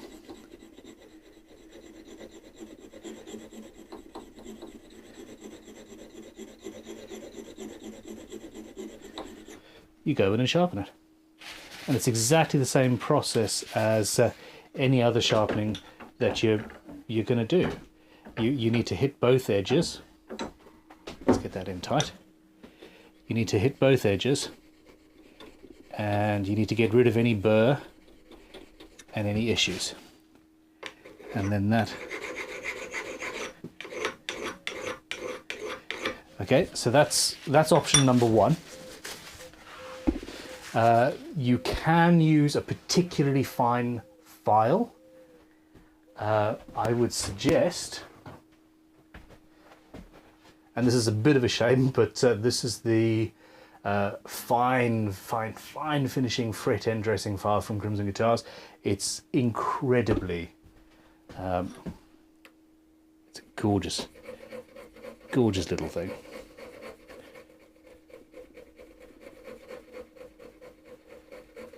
Okay, so that's the other option. And again, you go in from the other side. Okay, or a diamond stone, diamond credit card kind of thing, which, well, I do have some here, but I don't know exactly where. Let me just rummage through my drawers of doom and see. Okay, so there. Oh, that's nice.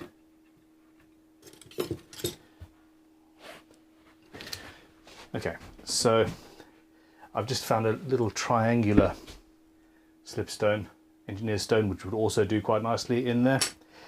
These are generally plastic backed, cheap diamond files that you could use. And then this here is a system that's actually available on crimsonguitars.com, I think. 150 grit diamond on one side, 600 grit on the other. Now, I would generally use window cleaner as a lubricant, but again, you go in there. This is probably the tool that most people would suggest you use. And you're pretty much there, to be honest. There are other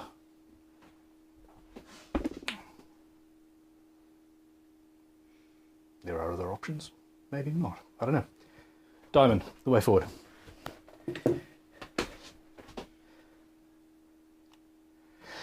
Okay.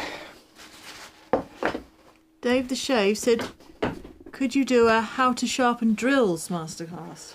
Okay, so this isn't actually necessarily a masterclass because I'm not showing as much. This is more of a sharpening 101, I think we should probably call it, to be honest. Okay, drill bits are problematic. They are generally cheaper it's generally cheaper just to buy new ones. The angle and the geometry is really, it's really difficult. We're woodworkers, we don't particularly care. As long as it does what we want it to do, it's fine, and wood is nice and easy. When you start getting into metal work, even the different types of metal that you use will have a type of drill bit that is designed and works specifically for that. If you really want to get into drill sharpening, check out the engineering channels. The name, oh my gosh. I'm really bad. The way my brain works, I suck at remembering names, even people who I'm a fan of. Yeah, check out drill sharpening. Just this bevel, just this angle here at the end of your drill. On this one, it's a fairly standard angle. On other ones, you've got an angle there and then another one going off the back. And the problem is, if you sharpen it by hand and you get that angle slightly different to that angle, the whole drill will feel a little bit weird. If it doesn't work perfectly in the center, the whole drill will feel weird. And weird is not good. That being said, it's the exact same process. I will use a stone, and if I need to, do it by hand, if absolutely essential. This is not, in fact, if there's any engineers watching this, they're probably going to be crying into their beards. The real way to do it is to get a jig with a little grinding wheel. It locks the tool in place and you present the drill up to it. It grinds at the right angle. It flips over and it grinds at the correct angle. And you can actually get those relatively inexpensively. It's the only way to guarantee as close as that you can actually get it right. Most of the time I will, if they're cheap drill bits at least, just chuck them and start again. There are companies as well with drill bits and milling cutters that will sharpen them for you for a fee. You could collect, you know, a whole bunch together and it's 50p or a pound a tool, and they'll take it, they'll put it on a proper tool making jig that's actually designed to make drill bits, and they will sharpen them for you and then send them back. Generally though, that's more expensive than buying a new drill bit, a new drill bit.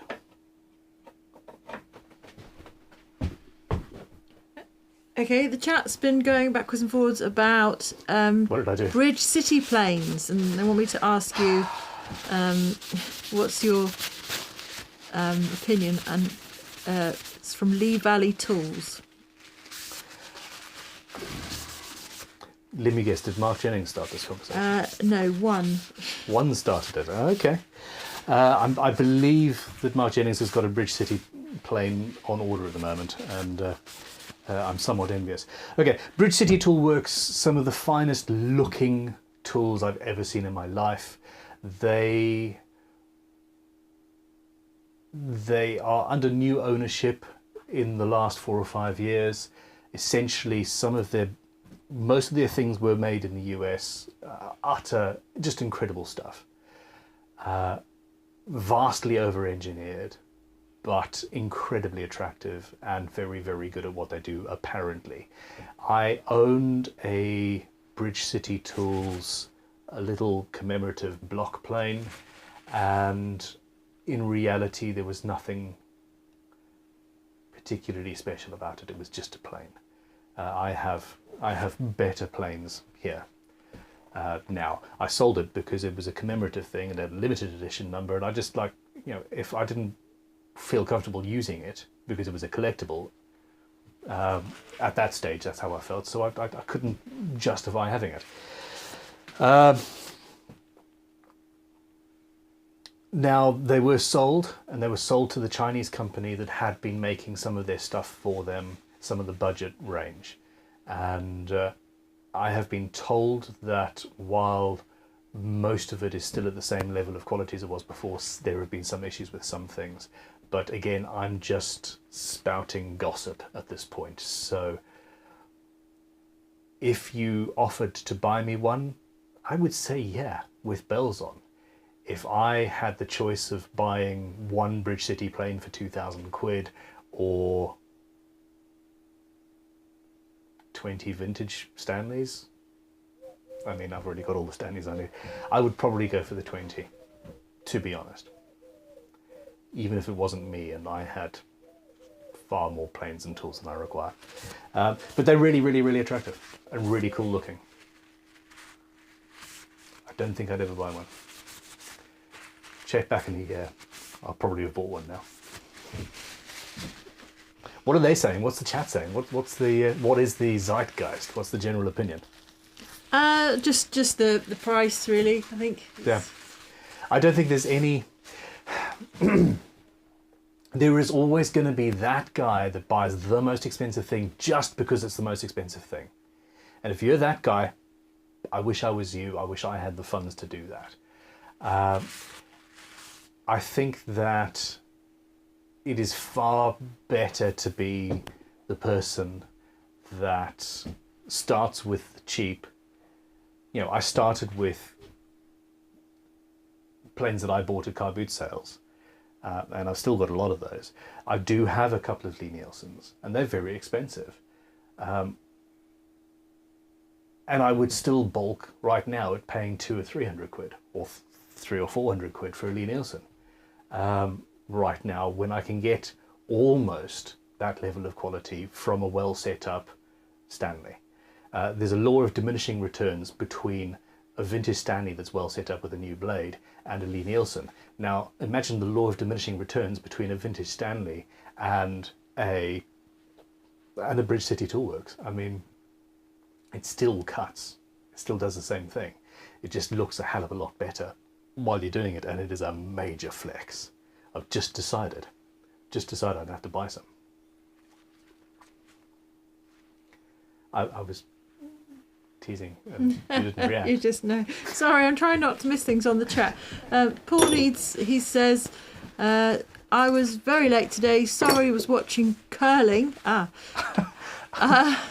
think curling's probably more fun than me sharpening tools, to be honest, on balance. He says, I meant to ask about saw sharpening. Like how? Okay, so look, I'm not an expert in saw sharpening or even saw use. For saw sharpening, go back into Paul Sellers' back catalogue. I don't agree with some of the things that he says. For example, he says that block planes are essentially have no place in the modern workshop. I absolutely disagree with that. I love block planes and I use them all the time. But his videos on sharpening saws are so... It was the first time I ever actually properly understood, for about 10 minutes, and then I forgot, how it works and why. But you've got various different types of saws designed in the teeth to do different things, cross-cut, rip-cut, etc. And how you sharpen them is based on that. So go back and watch Paul's videos on the subject and you will be amazed. He's got these giant MDF versions of the teeth, so you can actually see what he's talking about as well. Probably would have been easier for him to buy a microscope or something, but anyway. We're running out of time. Yeah, well, it's I think we've exhausted most of the questions here.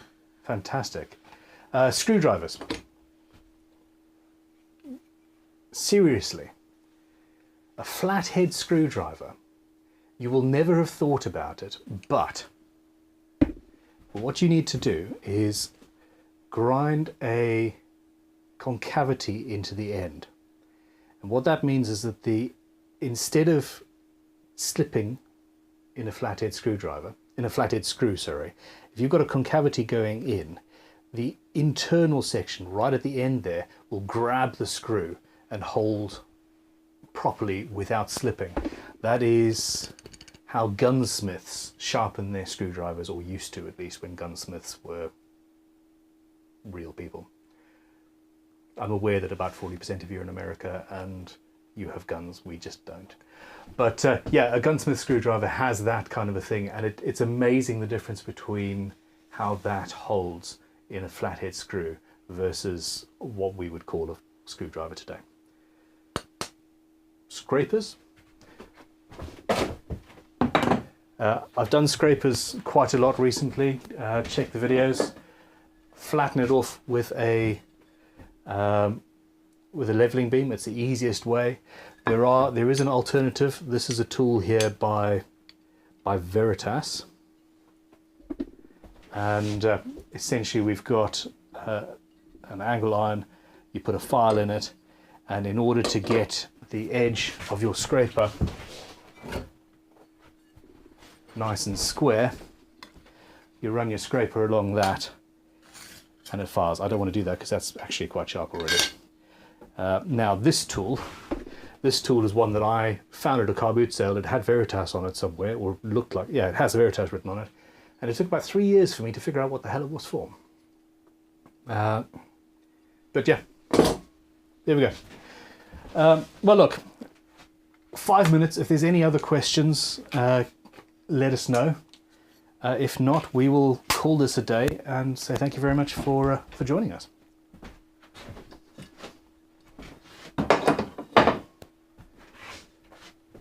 I didn't get any of the sharpening done that I was going to do. I'm supposed to be batch sharpening all of my tools. I'm going to have to do that without the cameras going. You guys are so distracted. And I love it.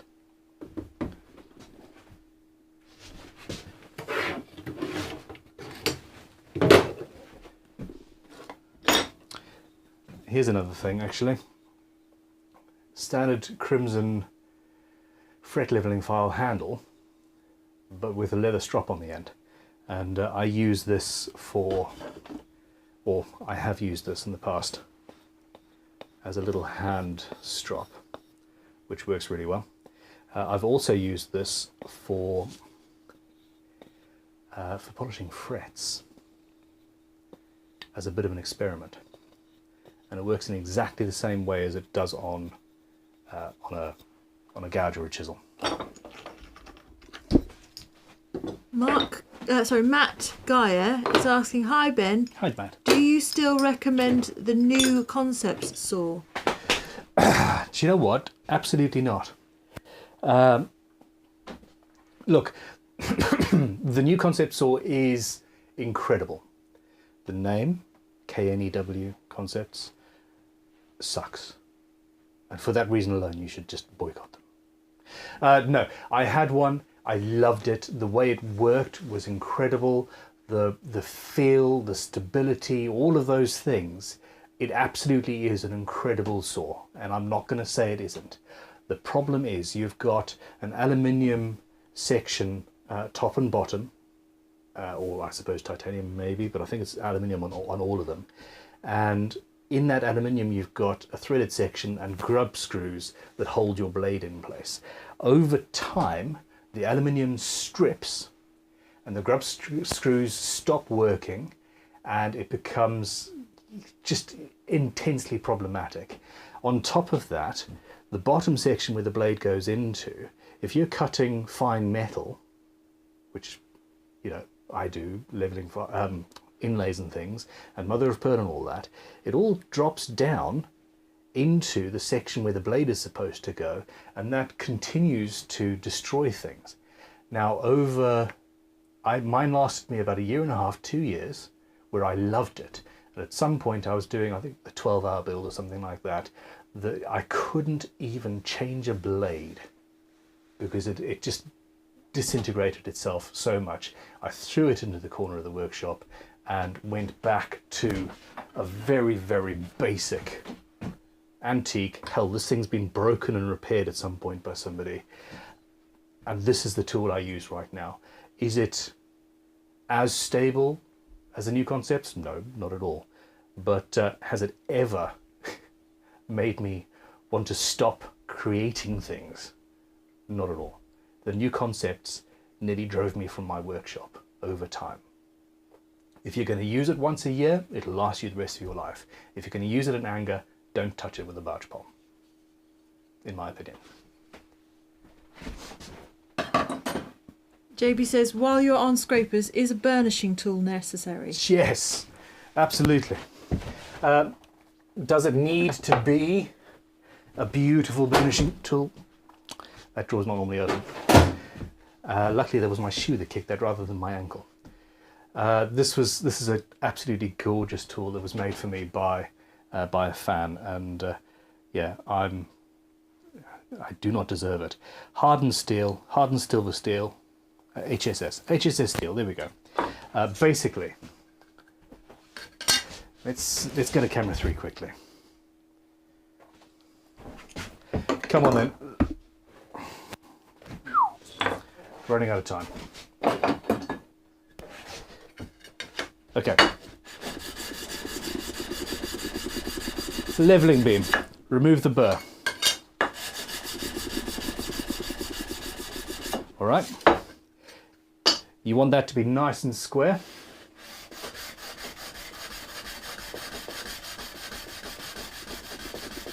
And flat. I've got, I think, 320 grit paper on that leveling beam. This is the fastest and best way to clean up that edge that I've ever found. Okay, next up you take your burnisher, flat down, and I could have gone all the way up to sort of 800 grit and really polished that if I'd wanted a perfect finish. This particular scraper is being set up for stock removal. Now what I'm doing here is I'm work hardening the steel, making the steel itself molecularly harder. That was a really bad sentence. I'm also pushing out that top edge in that way. Okay. And then at 3 degrees, 4 degrees, you go back with your hardened scraper and I'm pushing a burr out. And this is on this side. You flip the tool over and do the other side. And you end up with a burr.